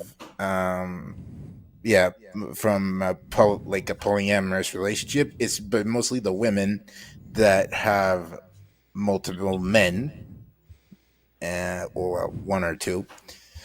See, Chris, I always knew you were into some freaky shit, brother. I'm not into it. It's not my vibe, but I know people. Hopeless monogamous. Hopeless monogamous. Yeah, probably.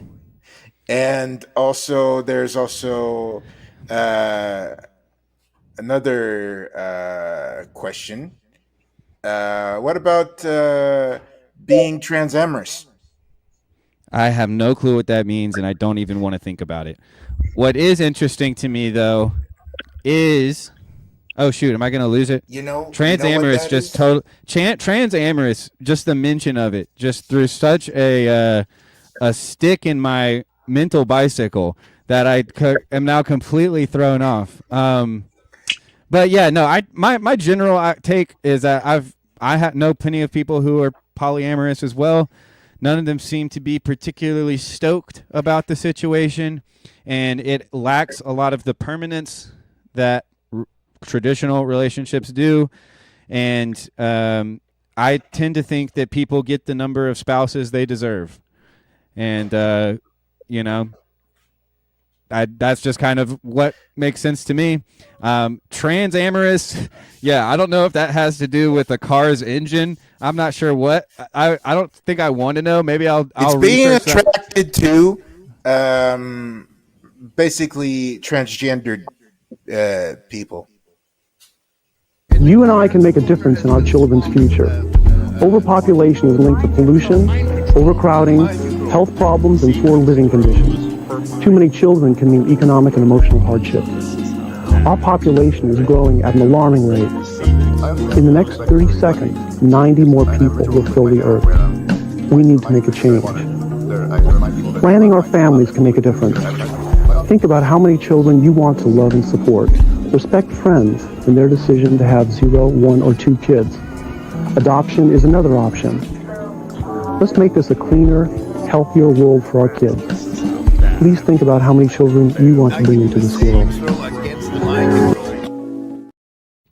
So the question would be, I think that the question of trans is not a question, it's a statement.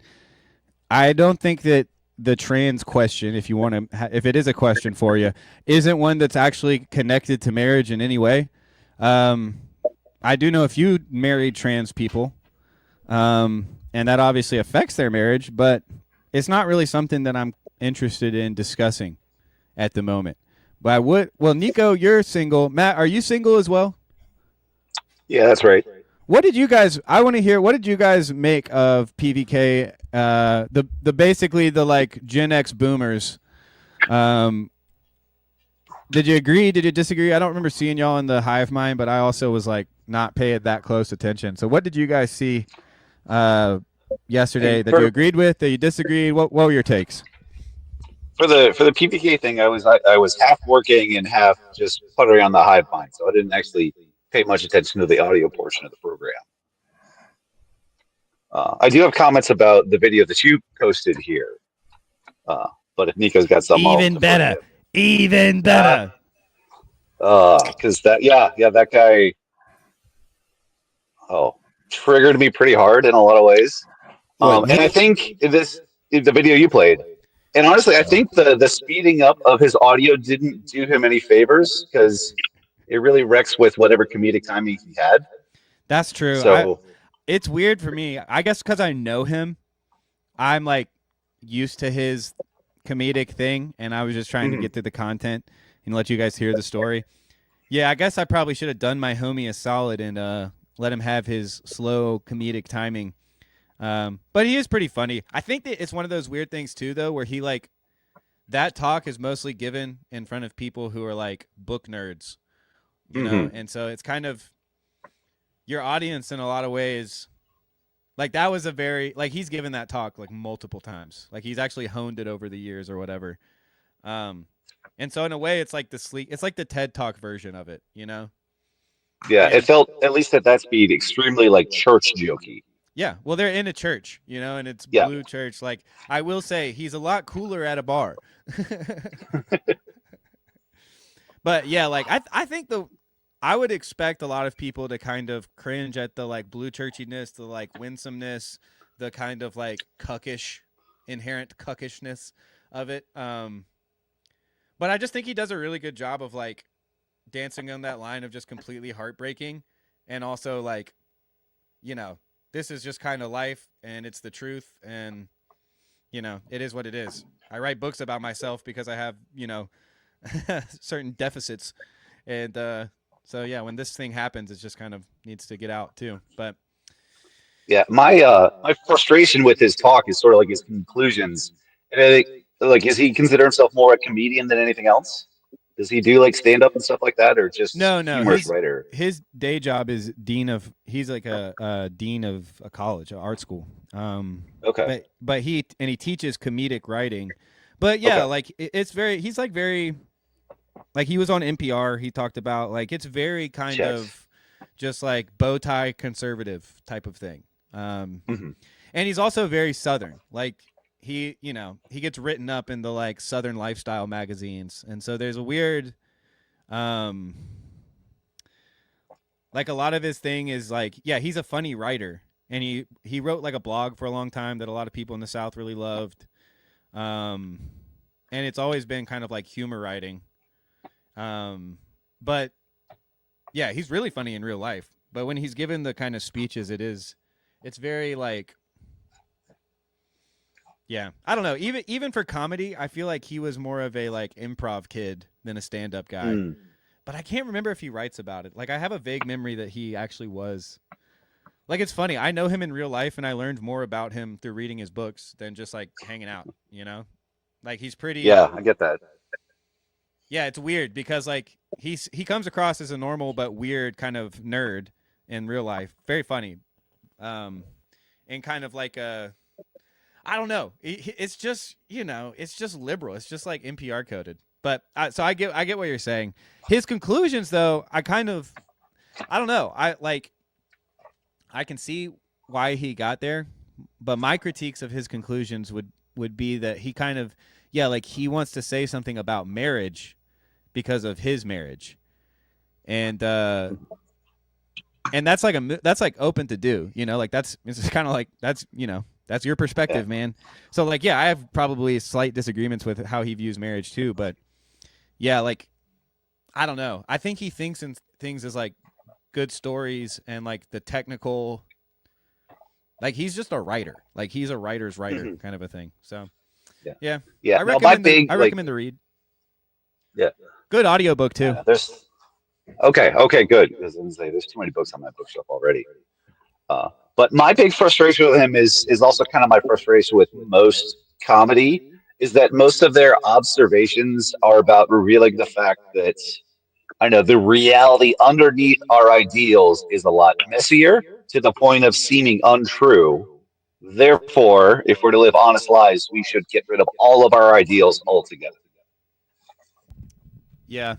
Well, it's interesting because, like, there is a bit of that for sure. But I think that in the book, like it's done really, really well. Like it's like it function like what you're talking about like functions in the book as a sort of like way to reveal the worst of the worst, right? Like it kind of, and it's like it's very much gallows humor. So you kind of feel him in the book basically like trying to manage what was hard for him and then when to joke and when it makes sense in the story. And like, you know, do you end a chapter on a joke or do you end a chapter on like my heart sank or like I considered killing myself or whatever it is, you know? So like, yeah, I really recommend the book.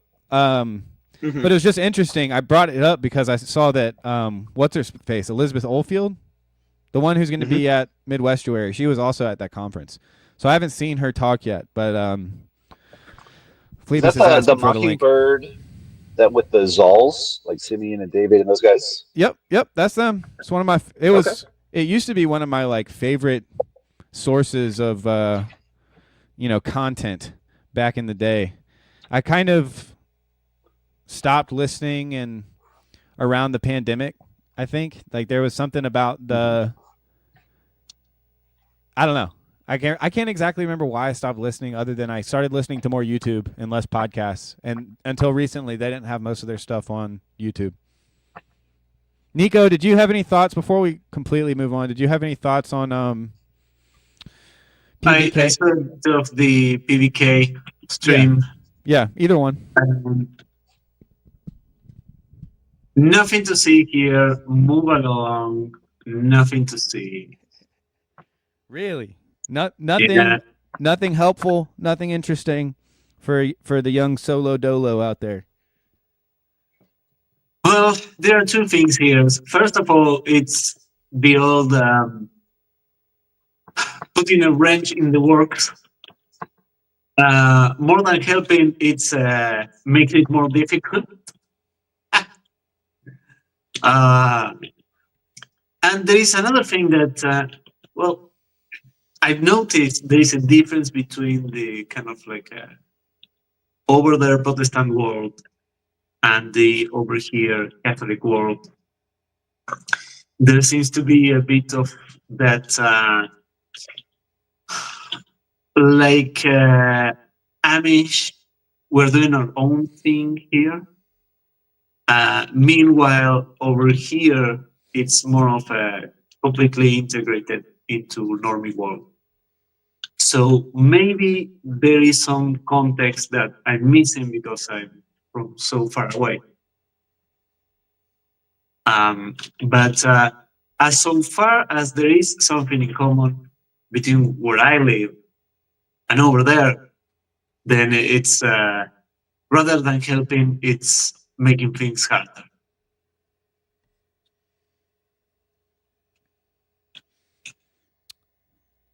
So it makes things. So what specifically makes things harder about interacting with or finding a? Are you talking about it makes it harder in terms of finding a wife? It makes it harder to find a wife.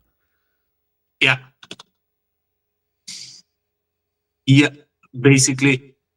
Oh, sorry, Phlebas. Welcome.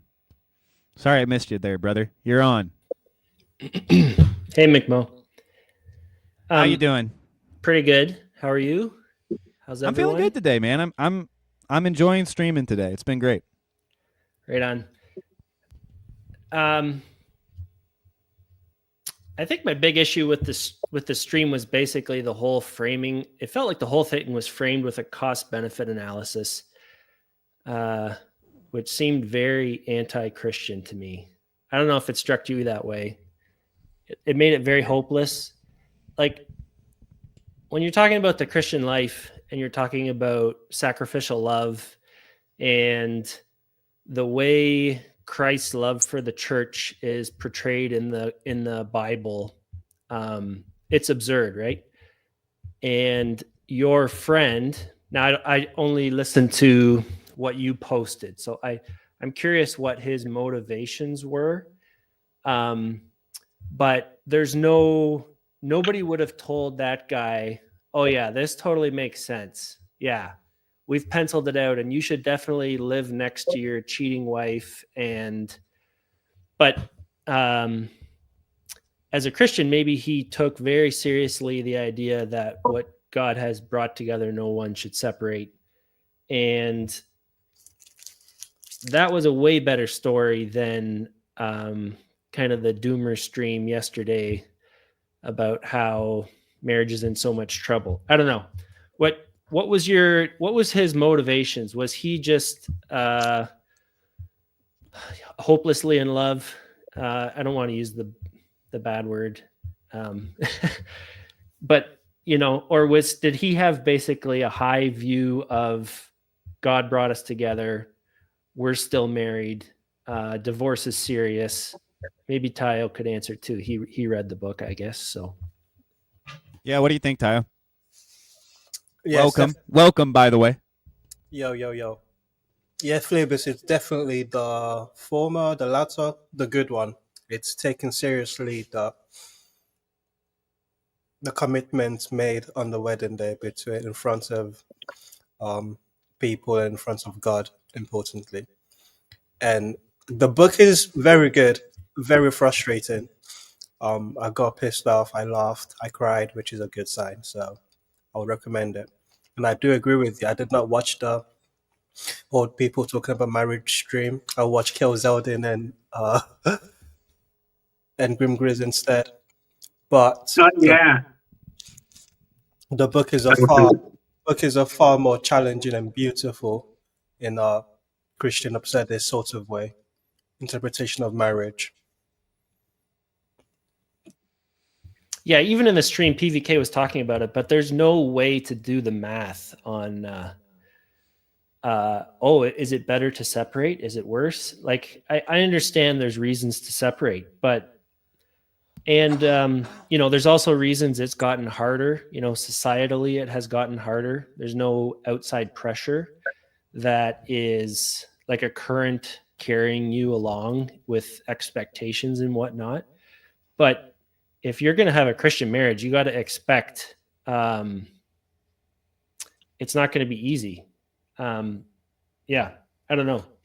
Like, there's no personal cost to you as the person that is too high. Like, the guy who sticks out a bad marriage that seems to be, crushing his personal growth or his spiritual development or whatever new age term you want to use, that man is getting a crown in heaven. Like, and it gets complicated. Like, if there's kids and whatever, but it's always going to be complicated. And I often think that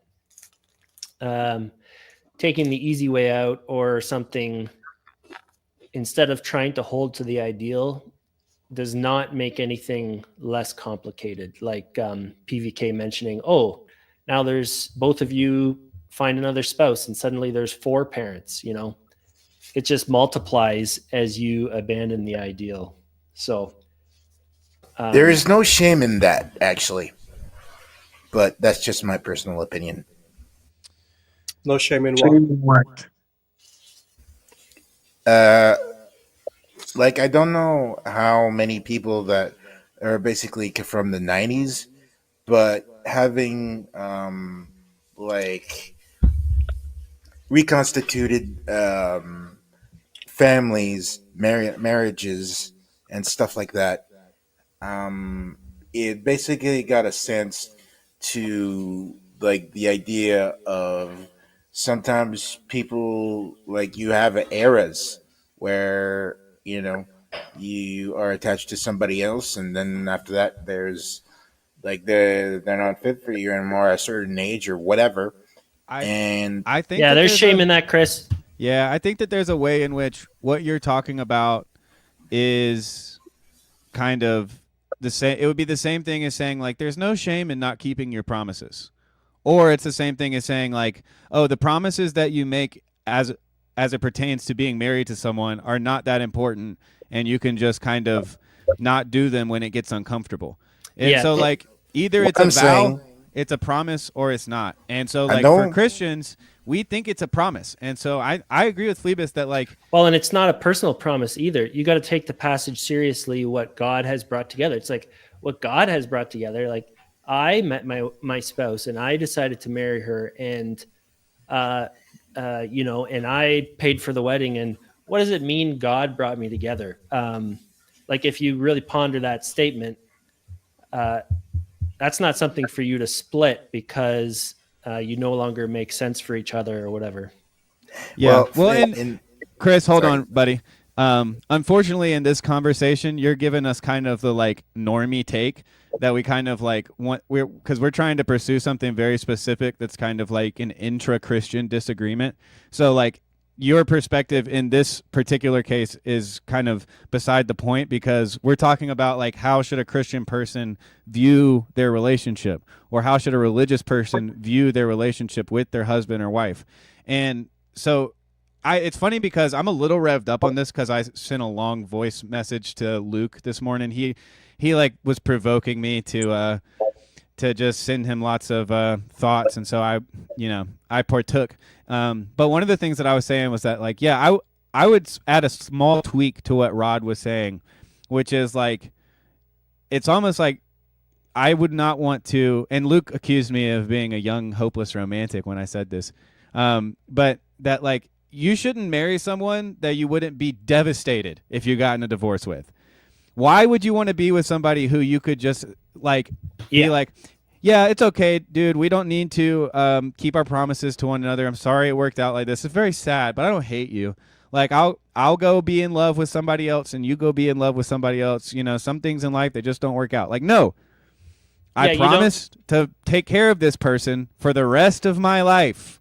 That's the only option for me. You don't approach it like a contract where you're trying to get the best deal. And when the deal turns sour, there's nothing romantic about this. It's actually like very, some of it's like a bitter pill. Maybe that's not the right phrase, but yeah, it's like if you are thinking of getting married or you're newly married or something, please combine your bank accounts. Like, don't approach marriage like, well, if I have that's to get not mine. That's not my way. Anyways, let him cook. Let him cook. Yeah, that's okay. But it's just what I'm saying is that if the relationship turns toxic, or you are blatantly unhappy, what is best for your mental health? Yeah. So mental health and happiness, and mental health are down the line of priorities. They're just not. You have to die one day. What else do you have to do? Yeah, if I did happiness, if I was like, when my wife stops making me happy, she's gone. That's the exact wrong way to approach marriage.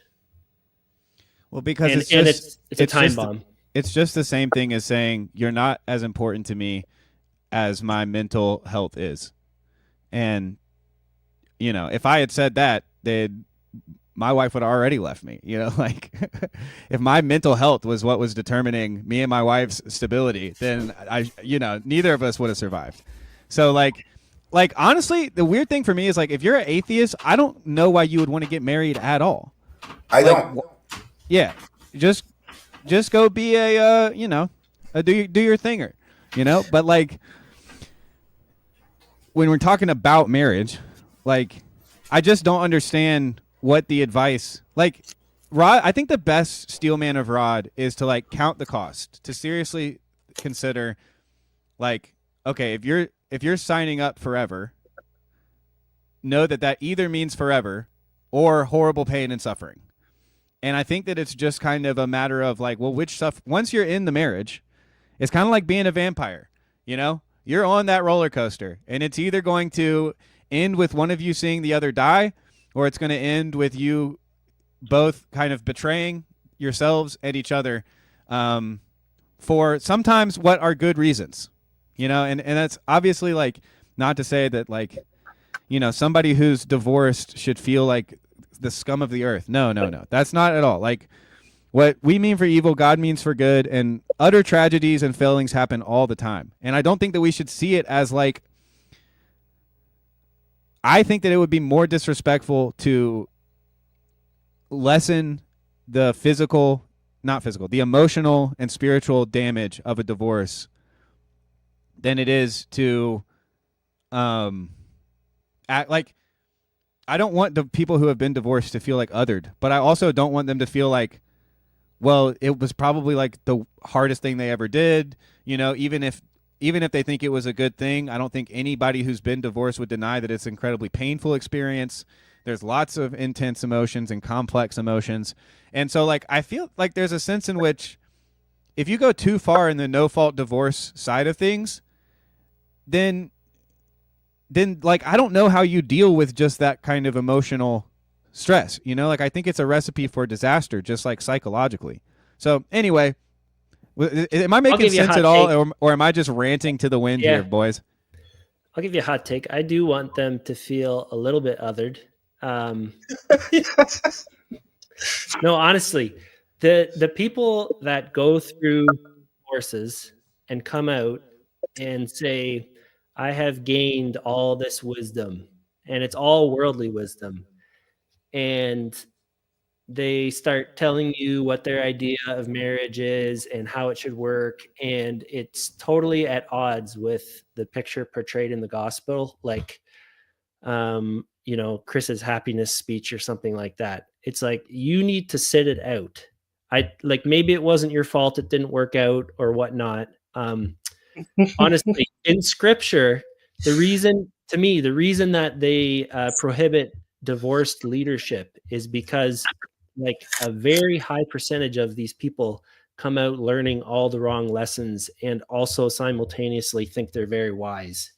So there's your hot take, McMo. You asked. Can you give an example? God, that's One great. of the lessons they learned, one of the wrong lessons that they come out learning. Oh, like the speech, like, oh, sometimes you just got to leave. A lot of times they're very quick to encourage other people down that road. They remember the emotions, they remember how it played out in their head. And instead of holding to the ideal and the hard self-sacrificial path and whatever, it's right away, it's like, how can I emotionally guide this person to better them down the same path I went? And I don't know, it plays out in 100 different ways, but lived experience does not equal wisdom, basically. Oh, we've got Foxman in the hive mind. The first guy I knew of my friend group, which I shouldn't be too specific. Scratch that. A guy I knew once, he got divorced pretty young, and then because he was like the guy everybody knew, he had been through trouble with his spouse. Whenever they were having trouble with their spouse, they'd go to him for advice. And I'm not going to say he never gave good advice, but his hitting percentage was not very high. And many of the people who he has counseled have, like, out of the blue decided that, I guess we can't make it work, which is like, I hate even that language. But it's like, I don't know if I want to go full. It's the same in marriage counseling too. If you are, what I thought was happening a bit yesterday, it was like presenting all the problems. If you're going into marriage counseling, a little bit of problem, like, everyone's going to have problems. You can't give enough problem prep to cover all the problems. You should be giving them the high ideal. Like, when we say people should be getting married young, there is an advantage to the naivete. Sorry. And hey, Ron. Ron, welcome, sir. Yes. The other thing put I was that back gonna say, up. I want to read Luke's comment, because I honestly, I think maybe hopeless romantic is the wrong term, but I think it's absurd. Like, the standard that we're trying to hold ourselves to does not make any sense by the measure of the world. So that's how you got to approach That's- the one flesh. That's what I was about to say to Chris, especially because you should feel as you feel like these guys are all crazy because it's not supposed to make sense to you. There is a marriage in and of itself shouldn't make sense to you anyway, which is why I think you say you're not even interested in marriage. So it's a very absurdist conversation we're having. And then Wait, CC wait, made, can I interrupt real sorry, quick because there's a CC comment too I was hoping to pull up. all right, let me see if I can find that. In the meantime, I did want to say that the background, and I'll put it as an overlay. This is ChatGPT rising to Chris's challenge to create some art. That's what it came out with, Chris. What do you think? Not bad, actually. Well, screenshot that. You can 150-42 by my count. And there you go. Challenge accepted and fulfilled. I'm not that tech savvy, but we got, hold on, all rise for the president of these TLCs. Mr. President, we are grateful for your presence here today. Before we move on, do you have any directives for us? Can you give us a state of the union? Can you give us a state of the unions in the corner? What are the marriages looking like around these parts? Can you give us an update, sir? Marriage watch. I missed half of what you said, McMo. I had like 3 voices in my head. That's perfect. Go for your hot take, Foxman. Take me down. Yeah, I think that when Jesus talks about marriage, he explains it in a way, and the first reaction that people had was maybe we shouldn't get married, and his reaction was yes. Only a few people should take this on, and I think that sounds about right. Like I think that's what we should expect. That the only people who should be getting married in Christian circles are the ones who understand the challenge and are up to it. Otherwise, like it's better that you don't. And so that's my hot take. I'm gonna clip this and send this to my girlfriend. Can I just interject a little bit? If you want, I'm not really good with words as much to explain my position on what I said in this stream. But if you would basically invite James Apperson back, negative, that would probably be like more eloquent and but that's thoughtful. worse. That's worse because he'll trick us with his smoothie, silky voice. We don't need these silver-tongued devils. This is why I'm We're not catching trying to heat, win Chris. a fight here. You see, Chris, I'm catching heat. You're trying to sneak in more atheists to the Christian party. Like it's like a revert. Like I'm not even gonna make the joke. Never mind. But like you're trying to infiltrate us here, bud. We're just trying to have a conversation about marriage. What's going on? Well, I'm just saying, it takes a world to make a world. And just because I know that this is a Christian channel, but we exist and we are among you. We are friends, your neighbors, everywhere. So deal with it. If you're trying to, you know what else is between us people amongst to us? marry are atheists. Dealing Best with person to marry are atheists. Speaking of Okay. hard lines, if you're a Christian, do not marry an atheist. That's against the rules. I got another hard line. We're getting the elder Phlebas. You It's never great. know. Yeah, you never know. And you can They walk deconvert among too. us. Hey, Deconversion you guys are is making a the same. possibility. You guys are making the same point. Chris is saying the zombies walk among us, and Phlebas is saying don't marry a zombie. Sorry, Chris. Or Muslims. Please don't marry a Muslim. They Whoa, I'm gonna stop you right there, man. This is that's they inherit too your far. children. No, We I'm are gonna go a too far. pluralistic society. Deal with it. You've missed this one is kind out. of half. You've missed one out. What do you think? Well, this is what McMo was talking about earlier. I honestly do not understand at all marriage from outside of a religious perspective. Like it just makes no sense to me. Yeah, it makes no sense. It's like politically, maybe like that's the only thing. Like the tax write-off, you get some of those benefits, but you know, if people like sex, people like for all the feels in their stomachs when they're young, and it's this. Chris, buddy, people- listen. You don't have the capacity. It's going to happen one way or the other. Deal with it. That's what I'm saying. Philosophy of Søren Kierkegaard. Let's see if I can summon McMo. Kierkegaard.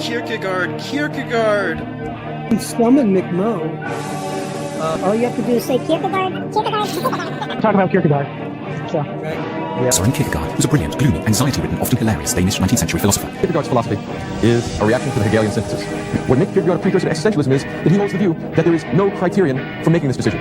In other words, he faces us with the grim, the horrifying reality of criterionless choice. Make a decision. You have no standards upon which to make a decision. Good luck.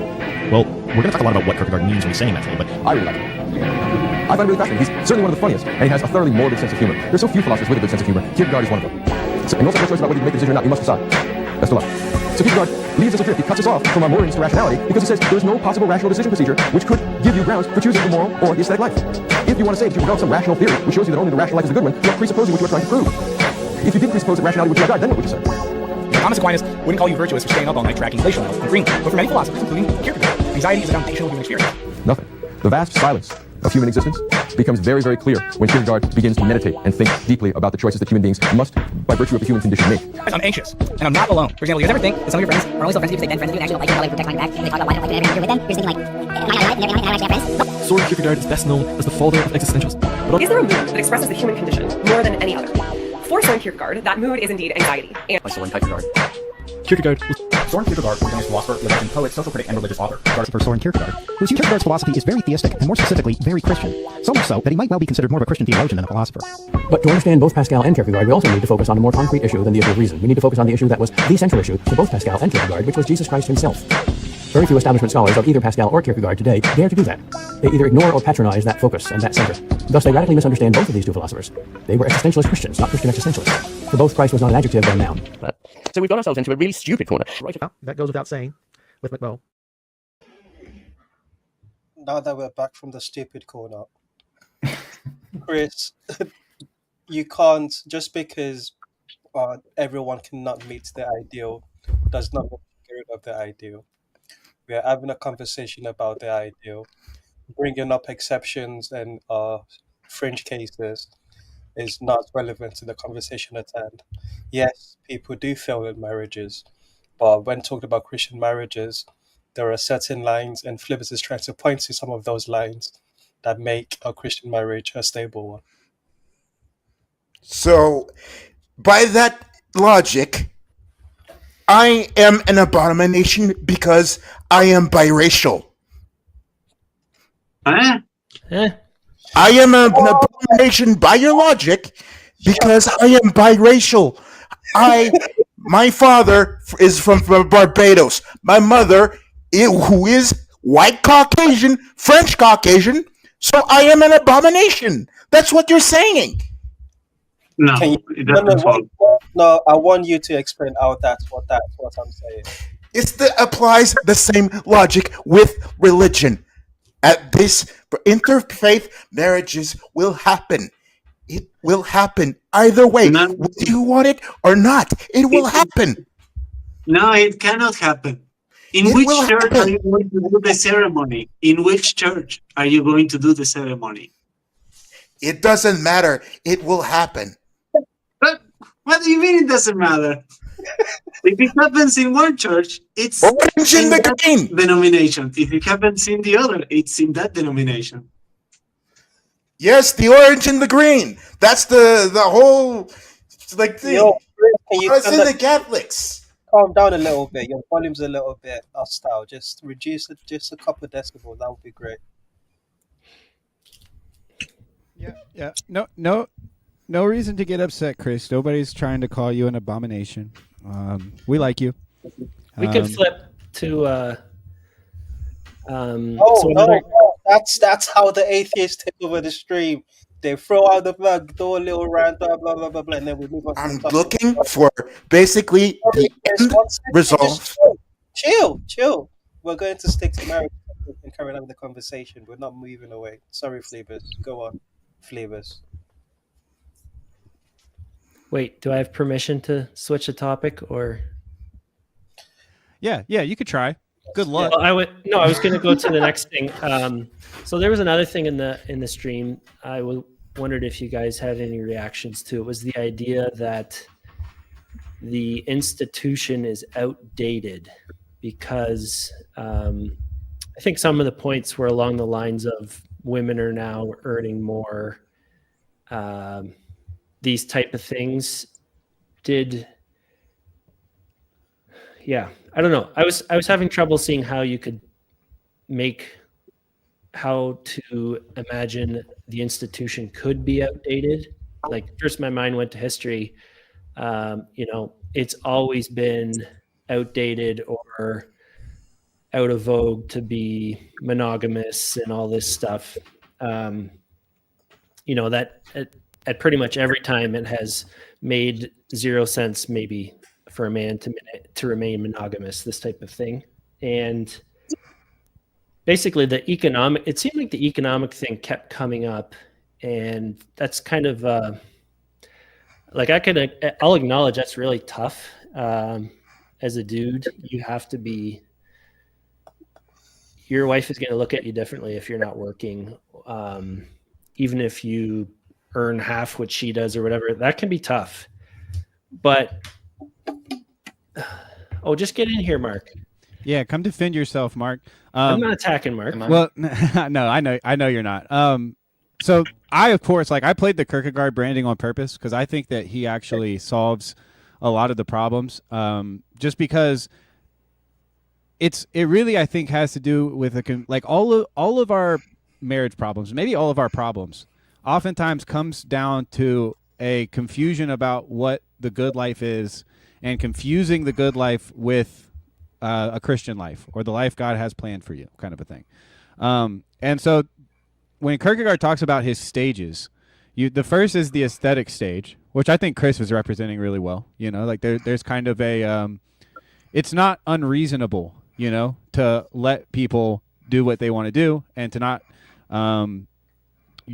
castigate someone for the lifestyle choices that they make that don't seemingly hurt anybody else, and there's of course disagreements, discussions we could have all about all of that stuff. But in general, there's a way of participating in the world based off of what feels good and what is interesting and what makes you look good and et cetera, et cetera, et cetera.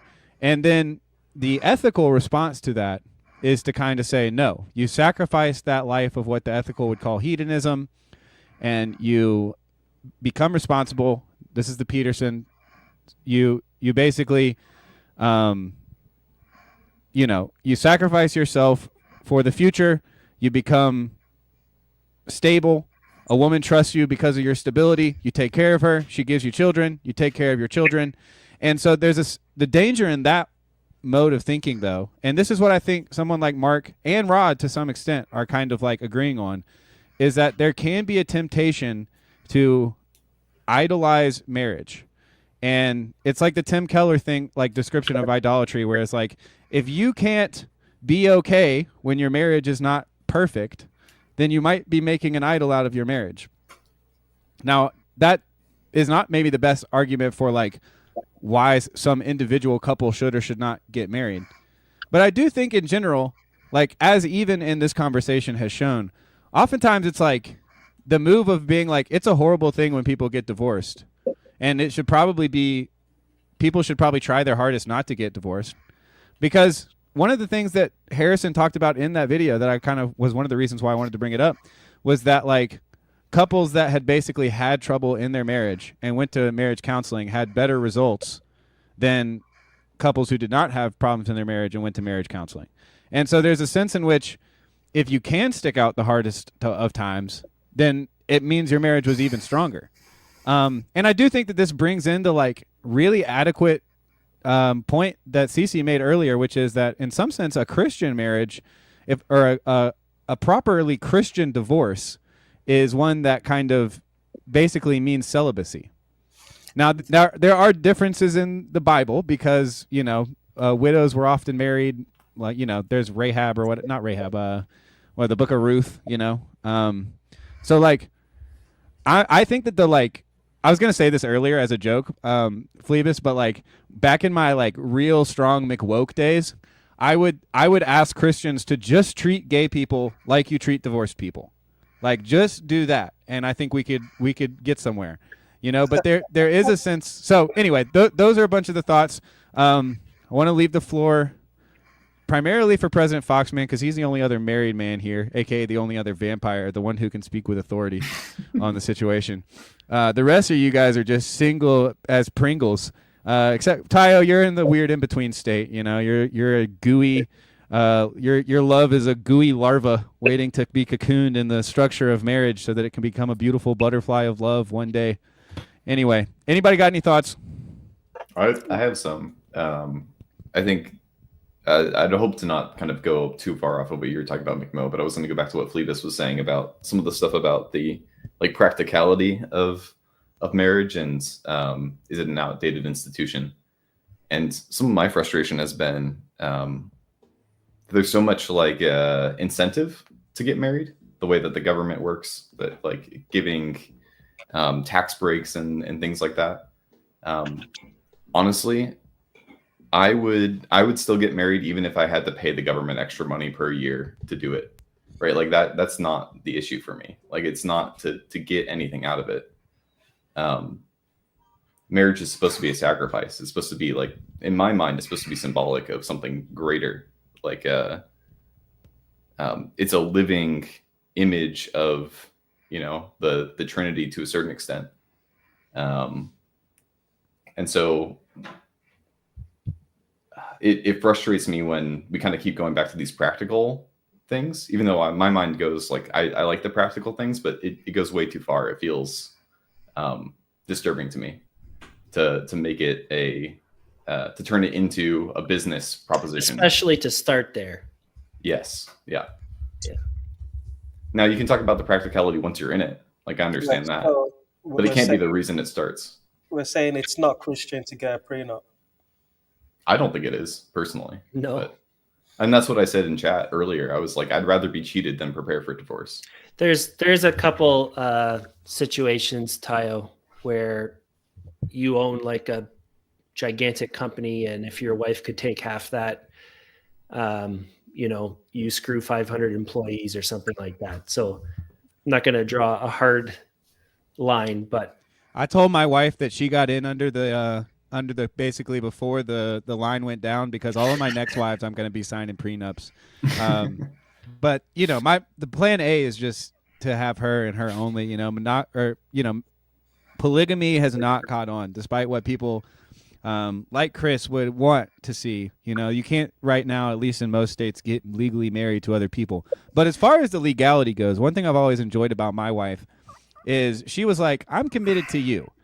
We'll sign the paperwork for the state, and if it leads to us making more money, then that's great. If it leads to making less money, we'll sign a form that says whatever, and we'll make a little bit more money until one of us needs to take care of the other in a nursing home, or that she's basically like, we're stuck. You're stuck to me. I'm stuck to you. If the government wants to know about it, fine. But with that said, we've got Mr. Mark D. Parker and Mr. Neil Dalis. And with that, I will have to add back McMobile so that we have a nice and there we go. Well, Mark, welcome. I feel like you should get to talk first. So I'll say a slight hi to Neil. Sure. Yeah, but go back to you. Who's in charge? I don't know what's being said really too much, other than I came in when Phlebas. It sounds like you were objecting to Paul's pastoral pragmatism. Well, Mark, just to clear things up, on the McMo stream, there's only one person in charge, and he goes by the name of McMo. No, I think that honestly, Mark, there's a sense in which I feel like most of us have kind of agreed or been closer to your side, at least the married ones of us, who are kind of like, yeah, she's the hill you die on. You don't get married preparing for failure. You get married looking at, assuming that trials and tribulations will come, I And got a bone to pick with Mark, though.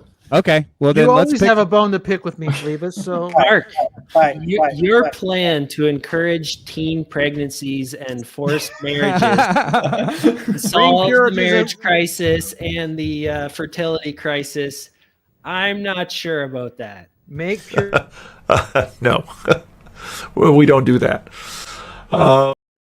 We did not promote teen pregnancy on the McMo stream. Teen I didn't- pregnancy, that is divorce. I don't think it's just. I just don't think it's the catastrophe. I think what we've done to ourselves it's as a not. society, we've made it worse than what we thought we were solving one problem, which was a serious problem.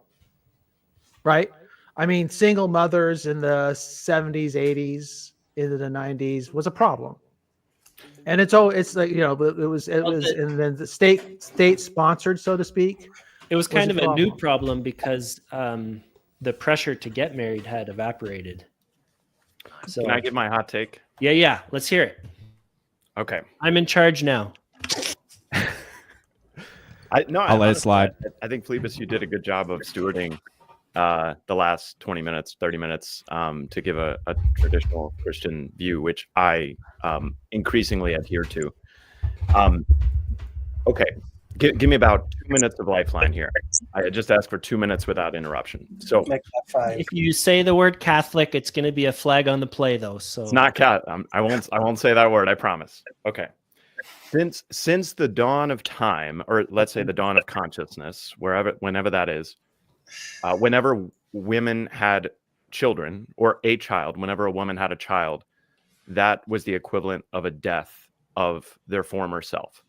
So when I mean equivalent of death of the former self, that woman's life as a individual or a partner in a marriage is forever transformed. It's no longer the same because now she has something that's more important than herself to take care of. And in traditional societies, when let's say a woman gets married to a man, it's the same thing for a woman in marriage, that she no longer has her freedom, her liberty, you know, the things that she took for granted before. Now, in the Bible, it's, you know, the man leaves his family and clings to his wife, but in traditional societies, it's the other way around typically. Or at least the woman has to reprioritize the new family from her original family.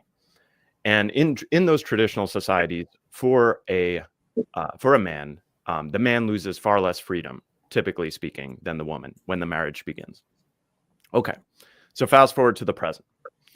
So we still have the biological reality of if a woman gives birth, inevitably her freedom is like that is still a death for the woman. And I think what the last 60 years have shown men in divorce rates is that men are increasingly realizing that making the commitment of marriage is in effect a similar type of death, because you are, for better or for worse, and legally speaking or whatever, you are marrying yourself to a future that's combined with this person. And now if you're simply a pragmatist, if you're saying, oh, I you know, am doing this because it's a good and fun thing and it seems like the right thing to do, the normal pragmatic reaction to death is to fly away as fast as possible. Whereas if you say, yes, I care about this person, or I am going to commit to this person no matter what, and I'm not, when Peterson talked about, I forget how he put this, but he said, I'm not leaving. Like if you think like no matter what, I'm not leaving. And that's a religious statement, because you have to take that leap of faith and say, like, no matter what, I'm in. And that's heroic. But you can only make that leap of faith if you believe in something that transcends the here and now and getting my best life now. You can only make that leap of faith. And so what I'm saying is that I don't see how marriage, like building off of Noah's point, I think Noah's point was spot on in that I don't think how this, I don't see how this plays itself out in any other way other than Christian men voluntarily laying down their life for the higher principality of the marriage and the family and just saying, I'm all in. Let's do it. And that's the adventure of my life. And that has to be an act of faith first, because otherwise you play it safe and then you can't play the game. An act of faith. Like if marriage is just kind of what, you're given societally, some type of religious institution, even, it's just not, seeing it as this is just what you do. This is just the right thing to do. Like, there's like someone mentioned naivete early on when I was listening, but that like transferring that idea to an act of faith, that somehow dying is better.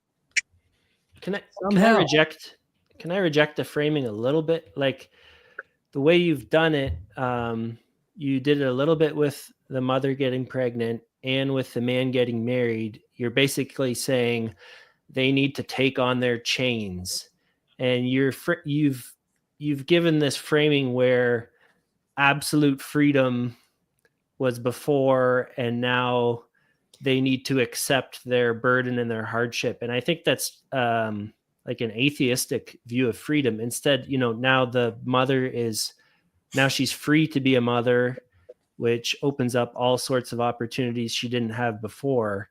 And I don't want to paint it in the negative light of, oh, I'm married, I'm taking on my cross, rather than this is a different path open to me that can have easily as many blessings as, and probably more, especially to people who don't do well singly.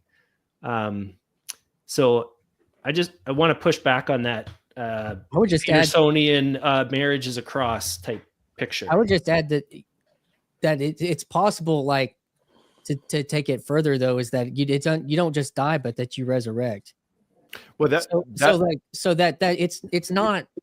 not just a death, like, but it is a death. It isn't not a death, but that there is a resurrection into something new, into a new life with a new way of being. But that takes responsibility, and if you're not willing to accept that, you're gonna bring death upon it.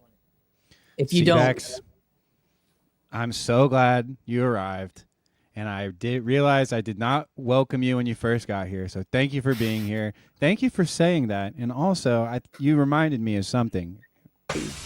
We can summon McMo. I want to talk about which. What is it? It's all you have to do is say Kierkegaard. We'll see if he stops in the chat later. So here's the thing that I think that you guys are pointing towards, which is there is a type of, like, I think that we don't understand falling in love, right?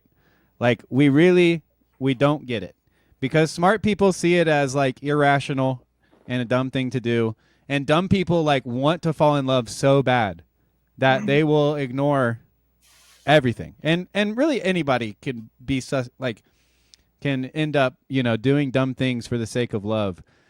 But I do think that kind of like falling in love experience means something, and it means something important, and that kind of like affection and favoritism is meant to be true of, like, your wife is meant to be your favorite.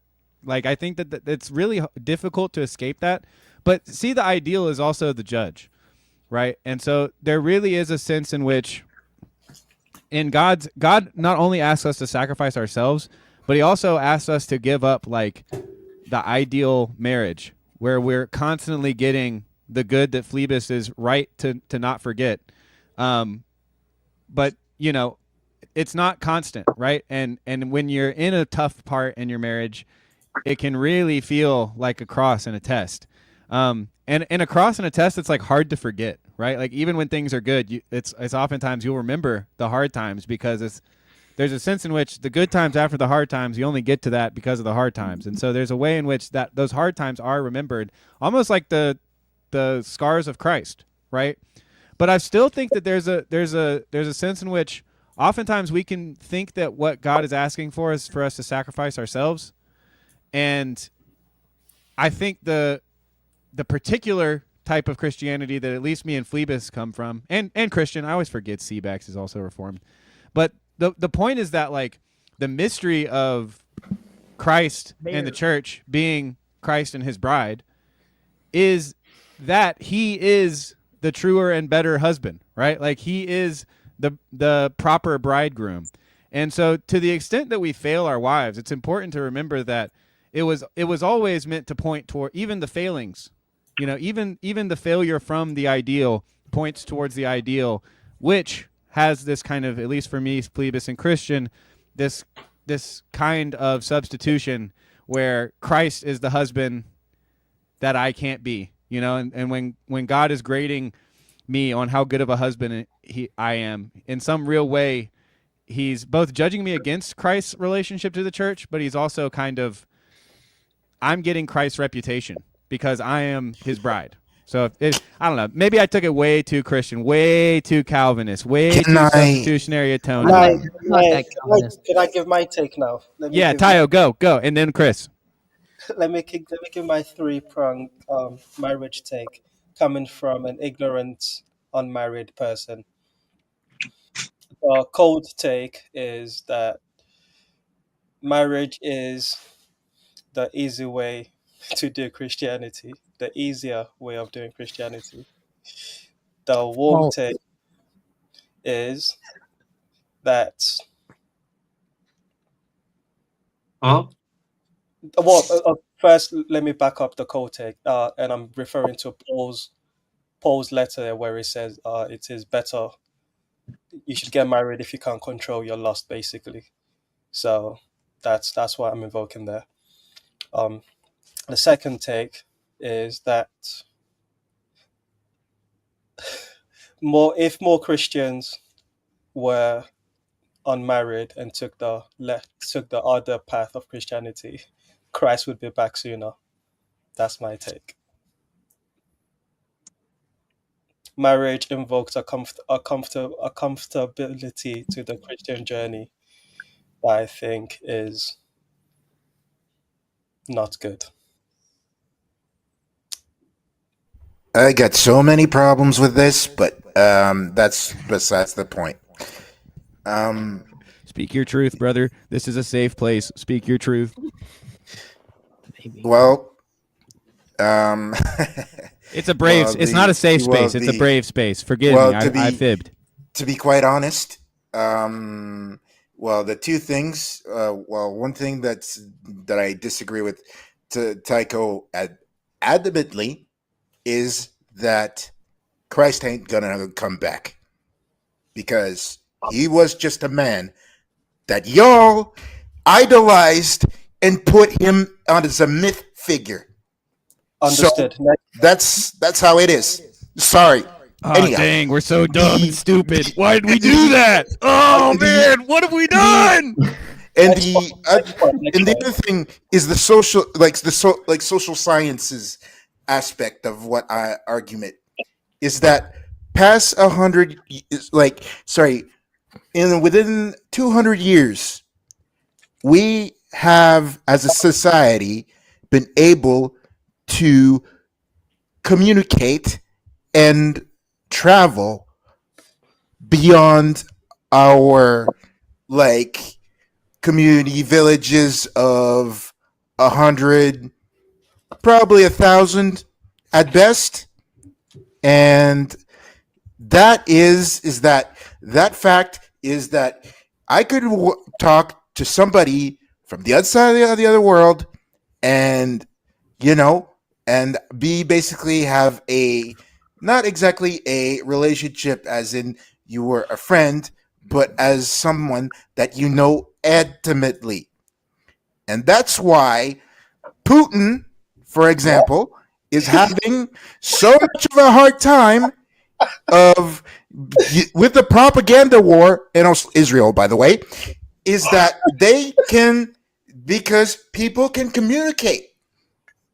Because they can communicate with people. Not exactly. Well, the thing is that you can have an American talk to an Iranian on a regular basis. Any person who talks to an Iranian is not an American in my book. Anyhow, but you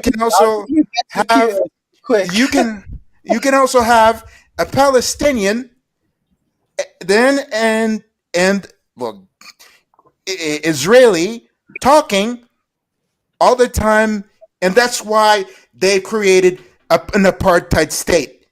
At this point in time, is they're doubling down on the apartheid state because people can talk to Chris. each other, make relationships, Deep and breath, that's Chris. how it is. Chris, we hear you, brother. There's no need to raise your voice. We're right here. We're basically in your earbuds. Could I say something? I don't think I've gotten a complete sentence in You're right. edgewise since I jumped on Well, this. if you come on with sunglasses, that takes care of itself, Mark. I don't And so wear you got to know the rules sunglasses around inside. here. Well, this But place that's has okay. rules. I'm sorry. Some places, you get special treatment if you take your shoes off and you respect the place. Does UV blocking glasses count? You know what? I'll make an exemption for your first Blow 'em time. up. I'll make an. Is this the first time you've come on a McMo stream, Mark? No. Well, you don't know about the sunglasses? I didn't know it was mandatory. When did it become mandatory? When did this No, turn I'm just saying. into a I'm just MAGA organization? Yes, that's MAGA right. stream. This It's now is authoritarian, autocratic. This is Russia, McMost Putin. Yep, I'm Well, McFascist now. Is there going I've to be gone- a McMo coin coming out soon? I've skipped on different sides of the horseshoe. I went from McWoke to now I'm McMussolini. McMaga. Sorry, you have not gotten a full sentence in it. My apologies. Please I'm just speak your wondering. piece, Okay, sir. well, a couple of things real quick. Just I think I had all this. I talked all those words, right? With everybody. But the thing is that, but the slam dunk to my argument came when Nathan showed up, clearly in love with his girlfriend, driving wherever they were. I guess outside London, inside. I don't know where they're driving. They're behind the wheel. I've never seen him so happy. Bottom line, boys need girls. At least most of them do. And if you don't realize that, you're fighting against God knows only how many centuries and eons of human development. If you don't like the word evolution, formation. And I thought that was beautiful. It made me so happy to see him happy. I've never seen him so relaxed and just at ease. And that's what a good relationship with a woman does for a man. They're rare. And the reason why I think this is the other point I wanted to make with regard to Phlebas's point about the idealism of marriage. The vows contain both light and dark in the kind of the romantic vision, right? It's a lot of light, a lot of beauty, a lot of joy, but then there is that till death do you part. That's the dark side. That's in literature it's called dark romanticism. It's the part that I think Neil was addressing. And there's both of them and they go together and you can't ignore one or the other. There has to be there's even a joy in the darkness when you come along a certain point. And I think that was maybe the point that Paul was talking about if you just endure that impossible time, you'll come out the other end and find new depths to the relationship and new joys to be had even in old age and marriage. I guess those are the big 2 points I wanted to make. I think I agree with that. I mean, one point of pushback, not for you, Mark, but for Tayo from earlier, is like, yeah, the point of suffering is endurance for the Christian, right? Like if you remember in the epistles, if you skip all of the iterations, it's like it's not Yoda's, anger leads to suffering, suffering leads to whatever, to the dark side. It's the suffering is meant for endurance. And so the point that I'm always trying to make is it's a real confusion to think that marriage will save you from suffering. It's a real mistake to think that. And it's also a real mistake to think that like being single will save you from suffering, right? I can agree with that. Yeah. And so I do think that there's a difference between talking about the ideal and idolizing marriage. And I think that that's the tricky part, because at least for me, even in a marriage, a very happy marriage, you know, I have the best marriage of anybody I know, like not to brag, but to brag. And it's not because I'm great, you know, like I'm all right, but my wife is really, really awesome. I love her a lot. She's my favorite person. And so like, of course there's like benefits. And of course me as a sinful person can sometimes forget the benefits and be a complaining, sad bastard, you know? But like, it's kind of, honestly, Mark, I think it's probably, I view it as very similar to like an idea of dharma, right? Like my wife is kind of like my dharma. Like she's the person God gave me to kind of make me more like him, and also to serve, you know, and to learn how to serve like Christ served me. And so I think that like what frustrates me a lot of times in these conversations is either a kind of idolizing of marriage that says it fixes all of modern man's problems. It's the solution to the meaning crisis. While at the same time, I think people are sick and tired of hearing the church kind of talk about the ideal in a way where it pretends like every deacon is like that, or every elder's relationship with their wife is just the perfect, you know, she's perfectly submits and he perfectly leads, or whatever the ideal is in the denomination, right? Like Smoking hot, bro. Scandals.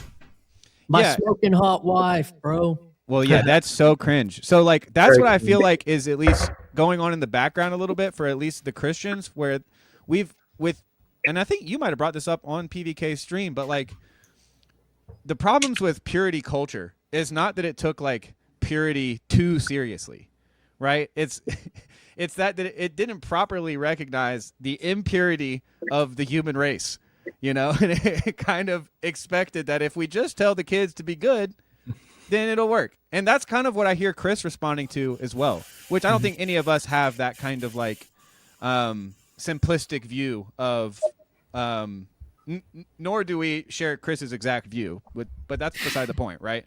Well, in a way, you're right, but it's not like what you've just like. It's true that what you've like rephrased the whole thing is basically a contraction of basically what I think it is, like what I, like a paraphrasing of representation of what I believe, but it's not the whole thing. Yeah. I wasn't meaning for it to be the whole thing. You know, sometimes when I say stuff, I'm just pointing towards it, and I'm hoping that in pointing towards it, you can consider the whole thing, even though I don't have to say every time that I'm just pointing towards it. But Phlebas, what do you got, sir? Can I just ask Mark? He said this a couple times. He almost said it here, and he did it on the stream. What do you mean by marriage is working for very few people, or there's very few good marriages, or how are you? That was Paul that said I that. thought you were going to say it earlier too. No, Paul said that, and all I said was I was kind of, until I started talking about this subject in the corner, did I realize from Paul's position as pastor that there are very few successful marriages. I just assumed that most marriages were happy ones. I knew about the statistics, right? I knew that there are a lot of divorces, but I just assumed the ones that stuck were happy. I didn't, because I just have a pretty happy marriage. And and the marriages that I'm kind of acquainted with seem to be pretty happy until all of a sudden you find they're not, and then something happens. But you know, 90% of OnlyFans purchasers are married. They're the ones with the money. That could be, yeah. That's a weird, that's true. That's a weird demographic. Dude, don't kink shame. Don't kink shame. Solomon did it. If you can afford it, it seems to be a gray issue as far as the Bible's concerned. Well, you have to ask too. What itch are they scratching? It may not have. I don't want to ask that question. We're not asking that question here. We don't need the location of the itches. Let's keep it, guys. Come on now. Come on. I've let a lot of bullshit slide today.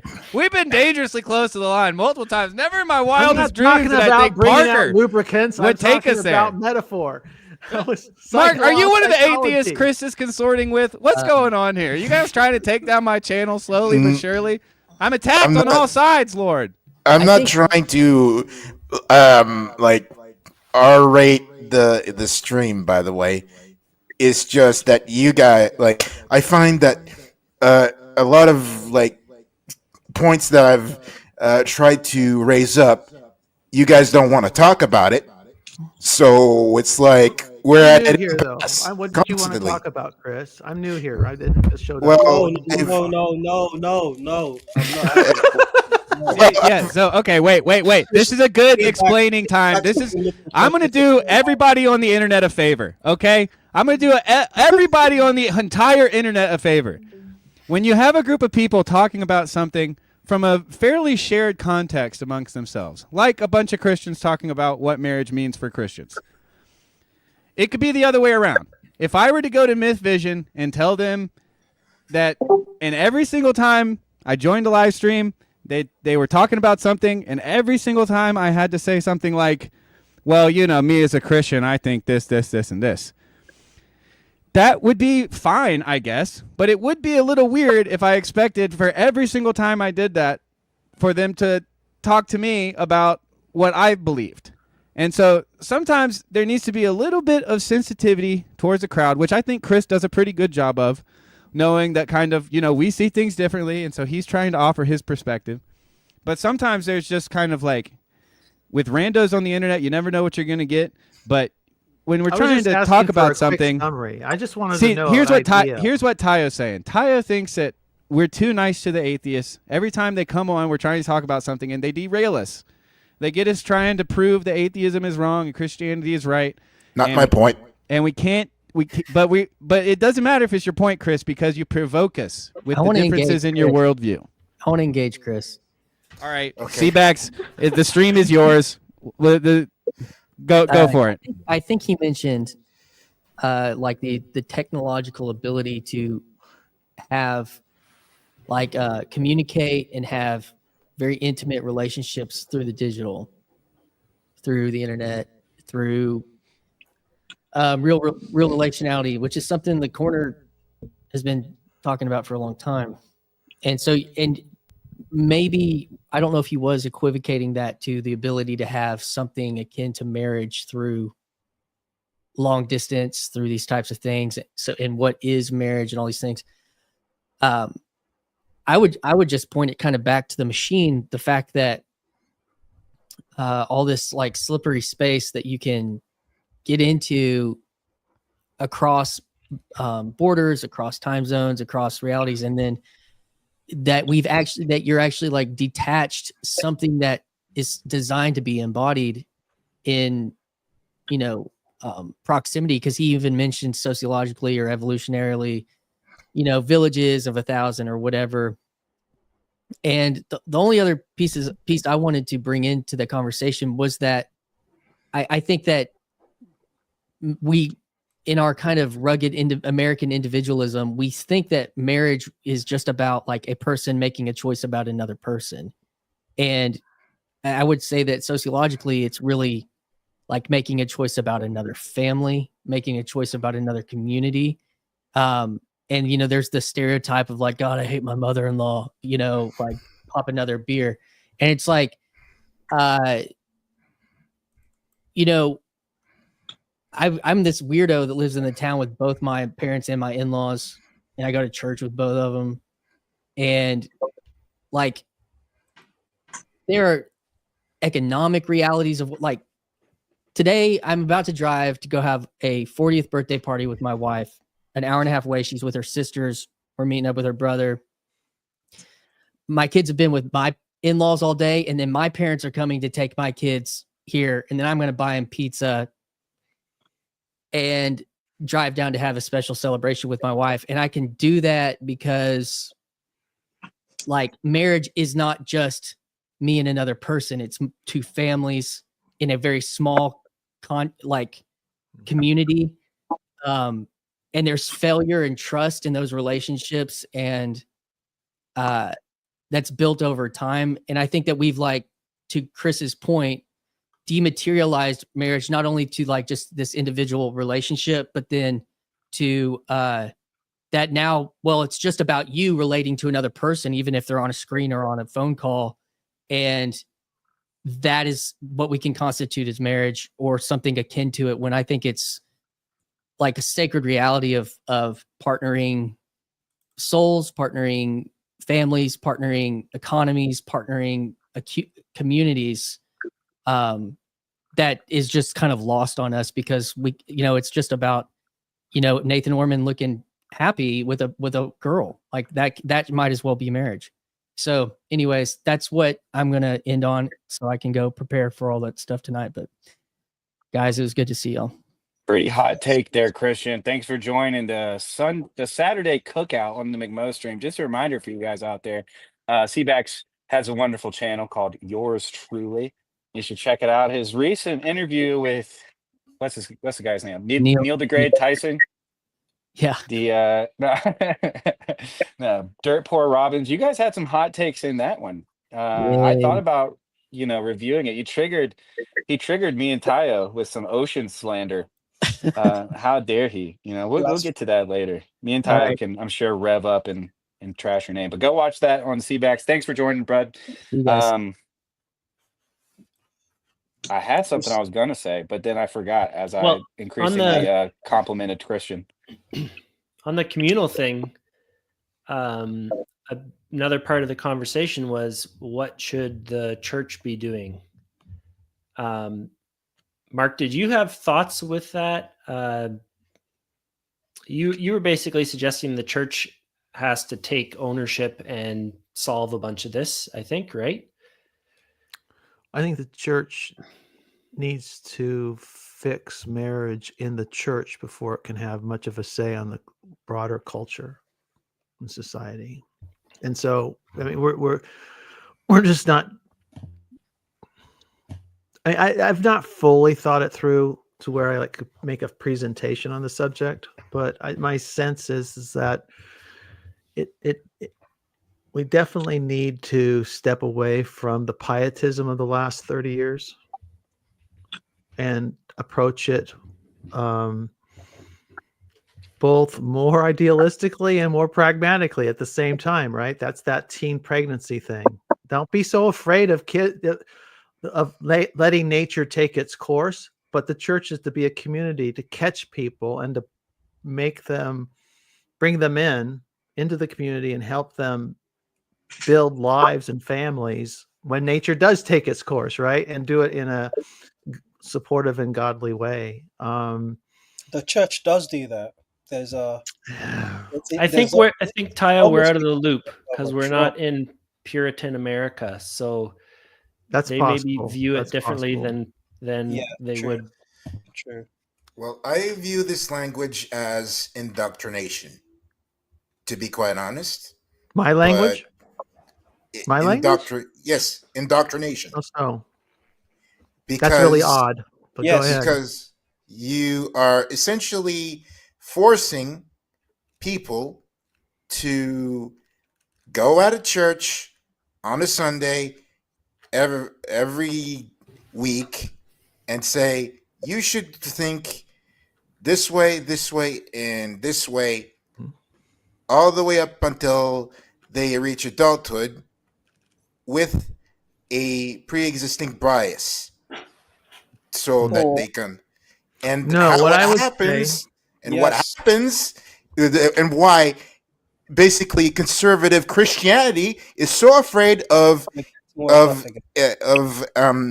post-educational institutions is that this, like, post-educational institutions have the ability for people to experience something, and not something, but an existence that is completely different from their own. And that's what that's what conservative institutions fear the most about post-secondary education, because you can have a different experience. You can have a gathering of different people from different walks of life, different religions, different ethnic backgrounds, and all that stuff. and that's what you get the result. Is Chris, that can I ask you a is- question real sorry. quick?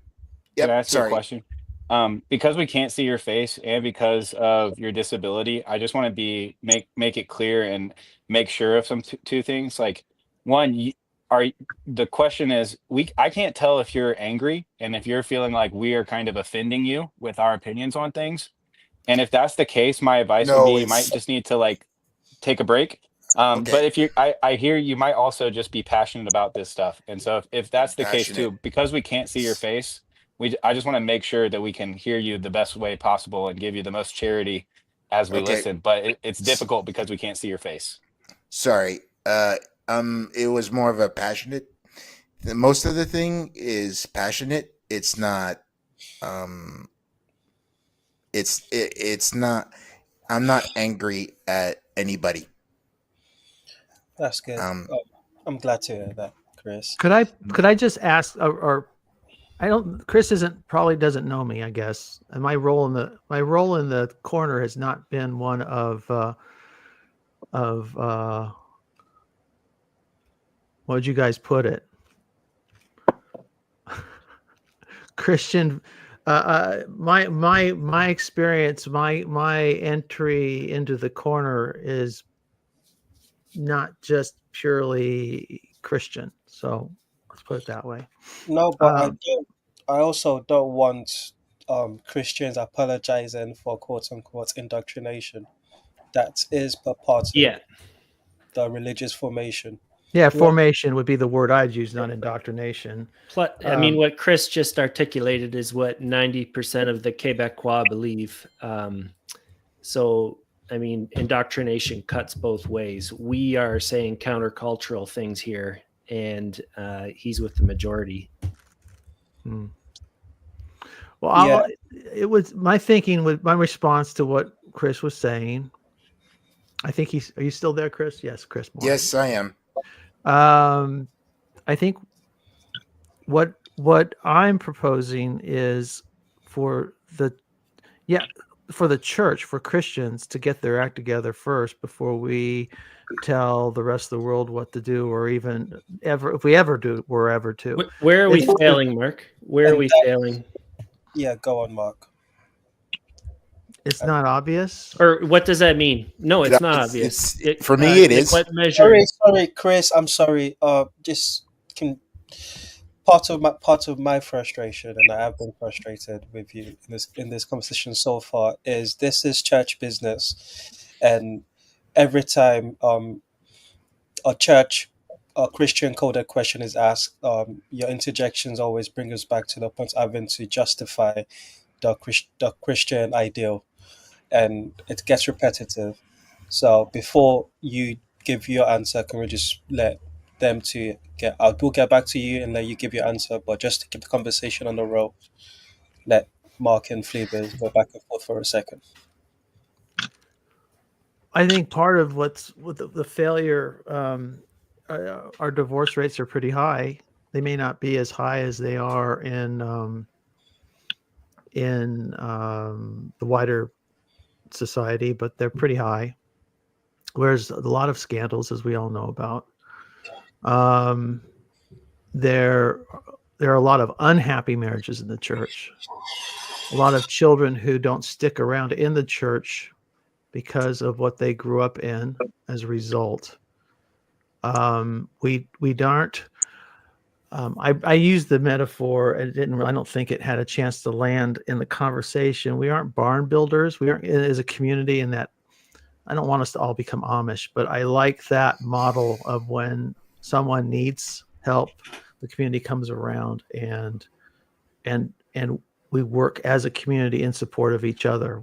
It doesn't have to be barns. It can be sharing lawnmowers, but I've seen churches react to catastrophe in very different ways. I've seen them rally around people sometimes, and at other times shun. It all depends on the vibe or the zeitgeist of the moment of the group. So I just think there's a lot of work for churches to do. They aren't They just, and I would, to Chris's point, I think one day a week is not enough.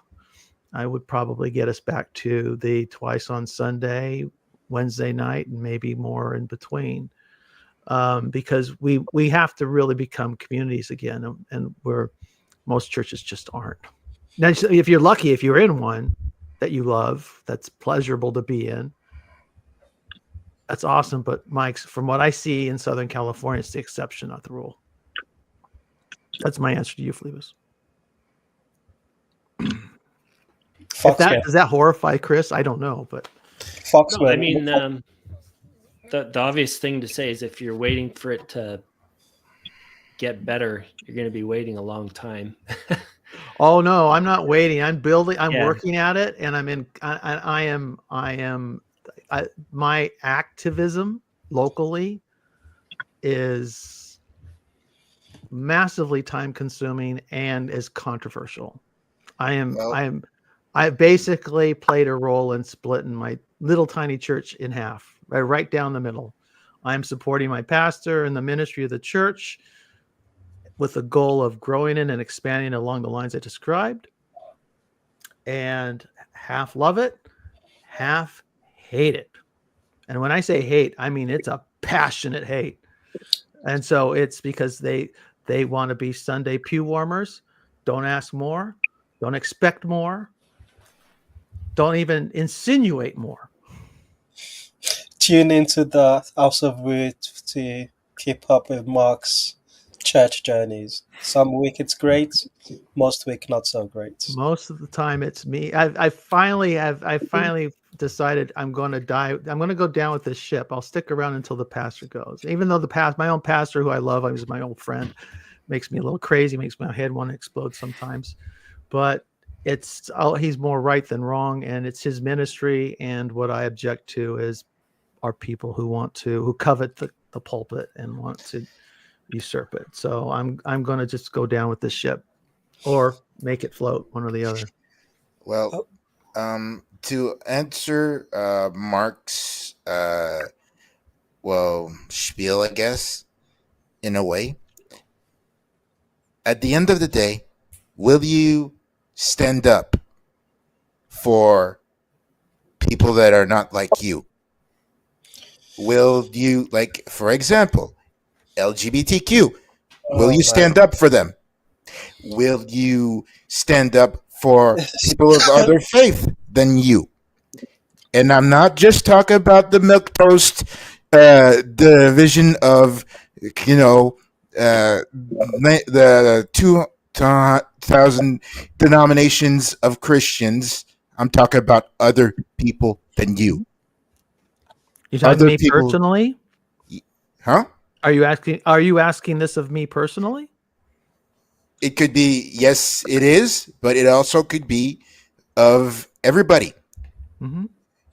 Are you willing to put that big tent? Breaking news, folks. Sorry to interrupt, Chris, but we've got some breaking news. Marcher from the comments says, in the stream now, leave them wanting more, 100 emoji.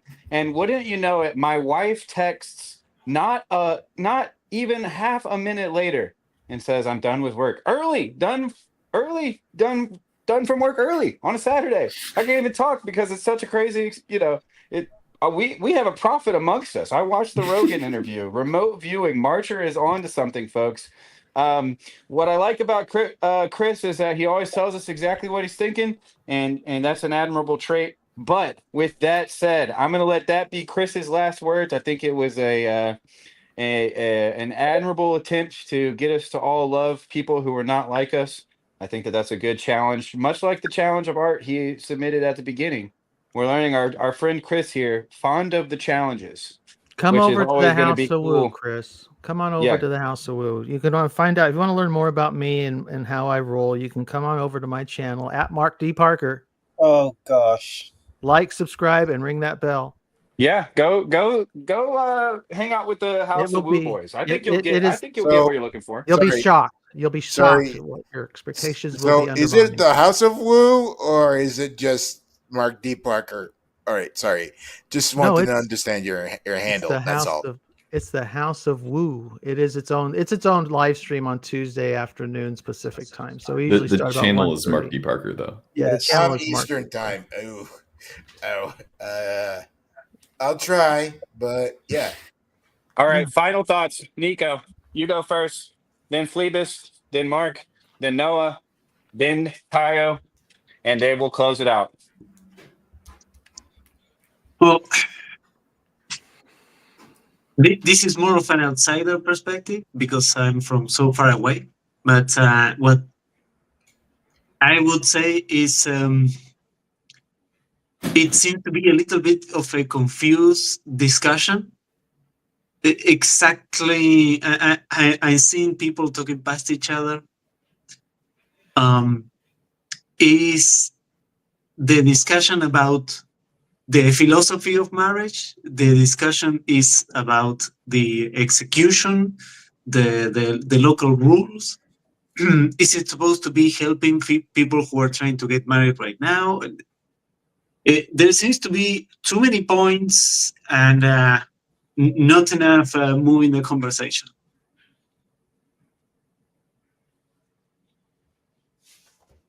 Thanks, McMo. Yeah. Thanks for telling us that this was a huge waste of time, Nico. Glad you were here for the whole 3 hours of this giant waste of time for you. And you can't even do us a courtesy of showing us your painting. With friends like these, I don't even need the atheist attack in my stream. Good grief. Can't you see, Chris? I got enough to handle on this side of the wall, brother. I got people actively telling me after 3 hours of me pouring my heart and soul to give you people a place to talk. He's going to tell us that this was all pointless. Where did you get off, Nico? I don't consider you a patriot. And that's about the meanest thing I could say to you. Well, just be happy, man. Just be happy, okay? No, this happiness is for chilling tomorrow. This is the hot take stream. Okay, but I'm just saying, like I said, Final words. Yeah, Mark Parker. Final words, sir. I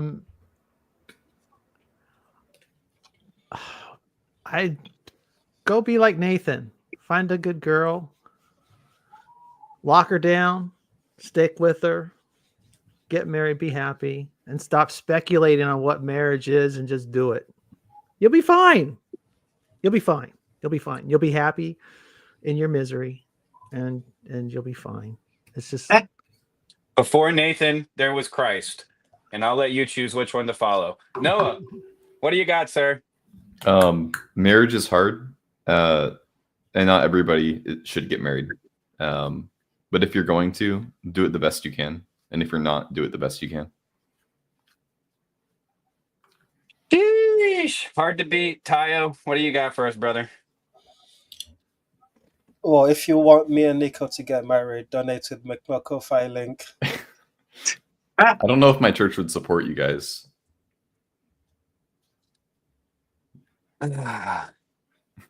You boys, you guys are trying to. You guys, no. We've just become the laughing stock of all of TLC. And if you want to keep laughing, join us at Midwestuary. Midwestuary 2025, August 22nd through the 24th in Elmhurst, Illinois. A weekend you won't want to miss with special guests Kale Zelton, Paul Vanderklay, Rod Dreer, Elizabeth Oldfield, John Vervaeke, and Jonathan Pajot. Midwestuary 2025, the Fellowship of the Spirit. Stay tuned for more details. Visit us at midwestuary.com. This is a space, and when we see each other, we can start playing together and working together.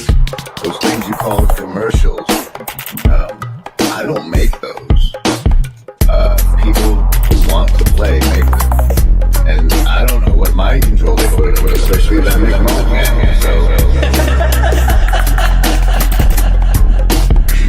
Gentlemen, this is the elimination course.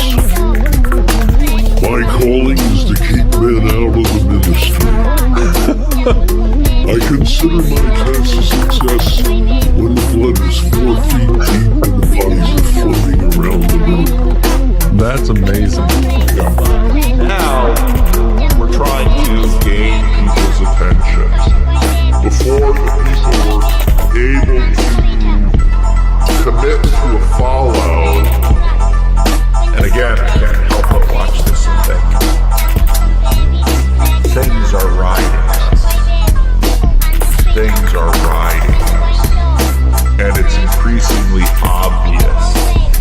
modernity sort of lured us into imagining we were in charge, that we were somehow in control, but we're not in control.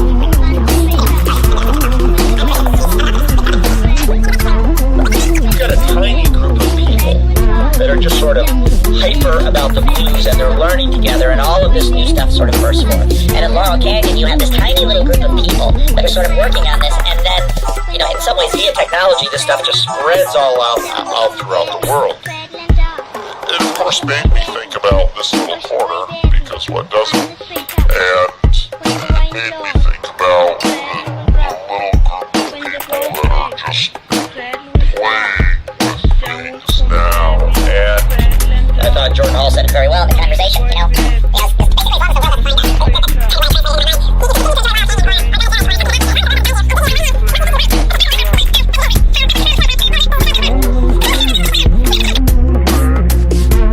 What's up, everybody?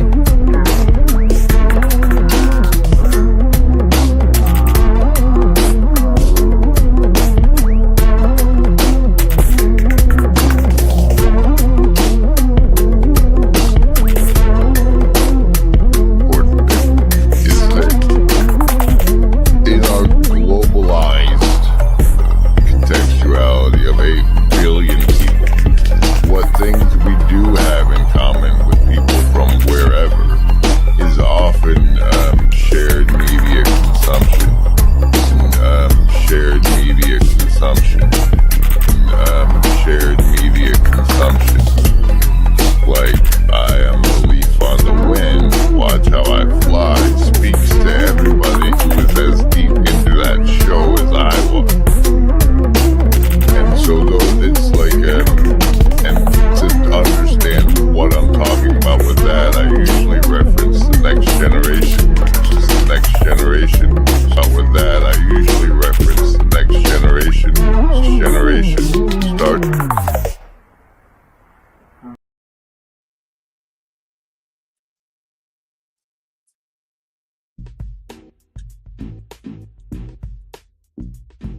Designed to be embodied in, you know, proximity, because he even mentioned sociologically or evolutionarily, you know, villages of 1,000 or whatever. And the only other piece I wanted to bring into the conversation was that I think that we, in our kind of rugged American individualism, we think that marriage is just about like a person making a choice about another person. And I would say that sociologically, it's really like making a choice about another family, making a choice about another community. And, you know, there's the stereotype of like, God, I hate my mother-in-law, you know, I'll pop another beer. And it's like,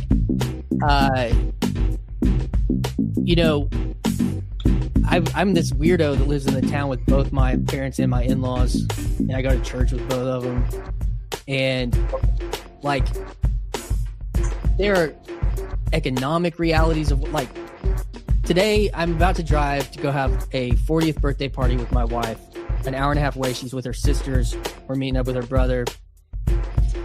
My kids have been with my in-laws all day, and then my parents are coming to take my kids here, and then I'm going to buy them pizza and drive down to have a special celebration with my wife. And I can do that because like marriage is not just me and another person, it's two families in a very small community, and there's failure and trust in those relationships, and that's built over time. And I think that we've, like, to Chris's point, dematerialized marriage not only to like just this individual relationship, but then to that now, well, it's just about you relating to another person, even if they're on a screen or on a phone call. And that is what we can constitute as marriage or something akin to it, when I think it's like a sacred reality of partnering souls, partnering families, partnering economies, partnering communities, that is just kind of lost on us because we, it's just about, Nathan Orman looking happy with a girl like that might as well be marriage. So anyways, that's what I'm going to end on so I can go prepare for all that stuff tonight. But guys, it was good to see y'all. Pretty hot take there, Christian. Thanks for joining the Saturday cookout on the McMo stream. Just a reminder for you guys out there, Seabax has a wonderful channel called Yours Truly. You should check it out. His recent interview with what's the guy's name? Neil deGrasse Tyson. Yeah. No, Dirt Poor Robins. You guys had some hot takes in that one. I thought about reviewing it. He triggered me and Tayo with some ocean slander. How dare he? We'll get to that later. Me and Tayo can, I'm sure, rev up and trash your name. But go watch that on Seabax. Thanks for joining, Brett. I had something I was going to say, but then I forgot as I increasingly complimented Christian. On the communal thing, another part of the conversation was, what should the church be doing? Mark, did you have thoughts with that? You were basically suggesting the church has to take ownership and solve a bunch of this, I think, right? I think the church needs to fix marriage in the church before it can have much of a say on the broader culture and society. And so, I mean, we're just not. I've not fully thought it through to where I make a presentation on the subject, but my sense is that we definitely need to step away from the pietism of the last 30 years and approach it both more idealistically and more pragmatically at the same time, right? That's that teen pregnancy thing.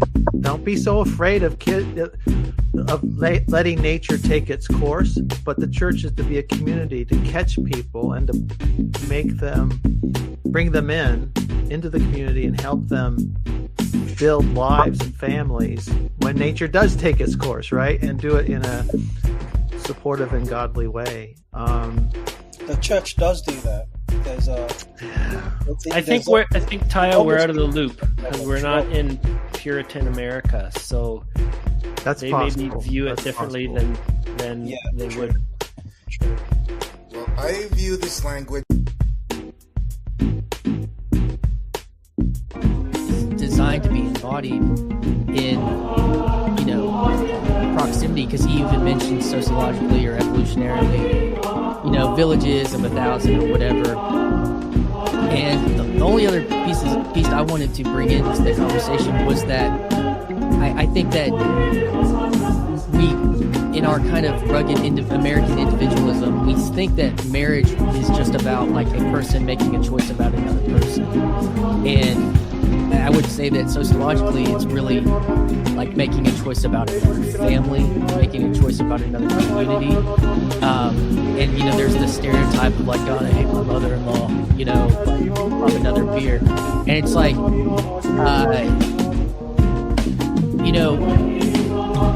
I'm this weirdo who lives in the town with both my parents and my in-laws, and I go to church with both of them. And there are economic realities. Today, I'm about to drive to go have a 40th birthday party with my wife. An hour and a half away, she's with her sisters. We're meeting up with her brother. My kids have been with my in-laws all day, and then my parents are coming to take my kids here, and then I'm going to buy them pizza and drive down to have a special celebration with my wife. And I can do that because marriage is not just me and another person. It's two families in a very small community. And there's failure and trust in those relationships, and that's built over time. And I think that we've, to Chris's point, dematerialized marriage not only to just this individual relationship, but then to that now, it's just about you relating to another person, even if they're on a screen or on a phone call. And that is what we can constitute as marriage or something akin to it, when I think it's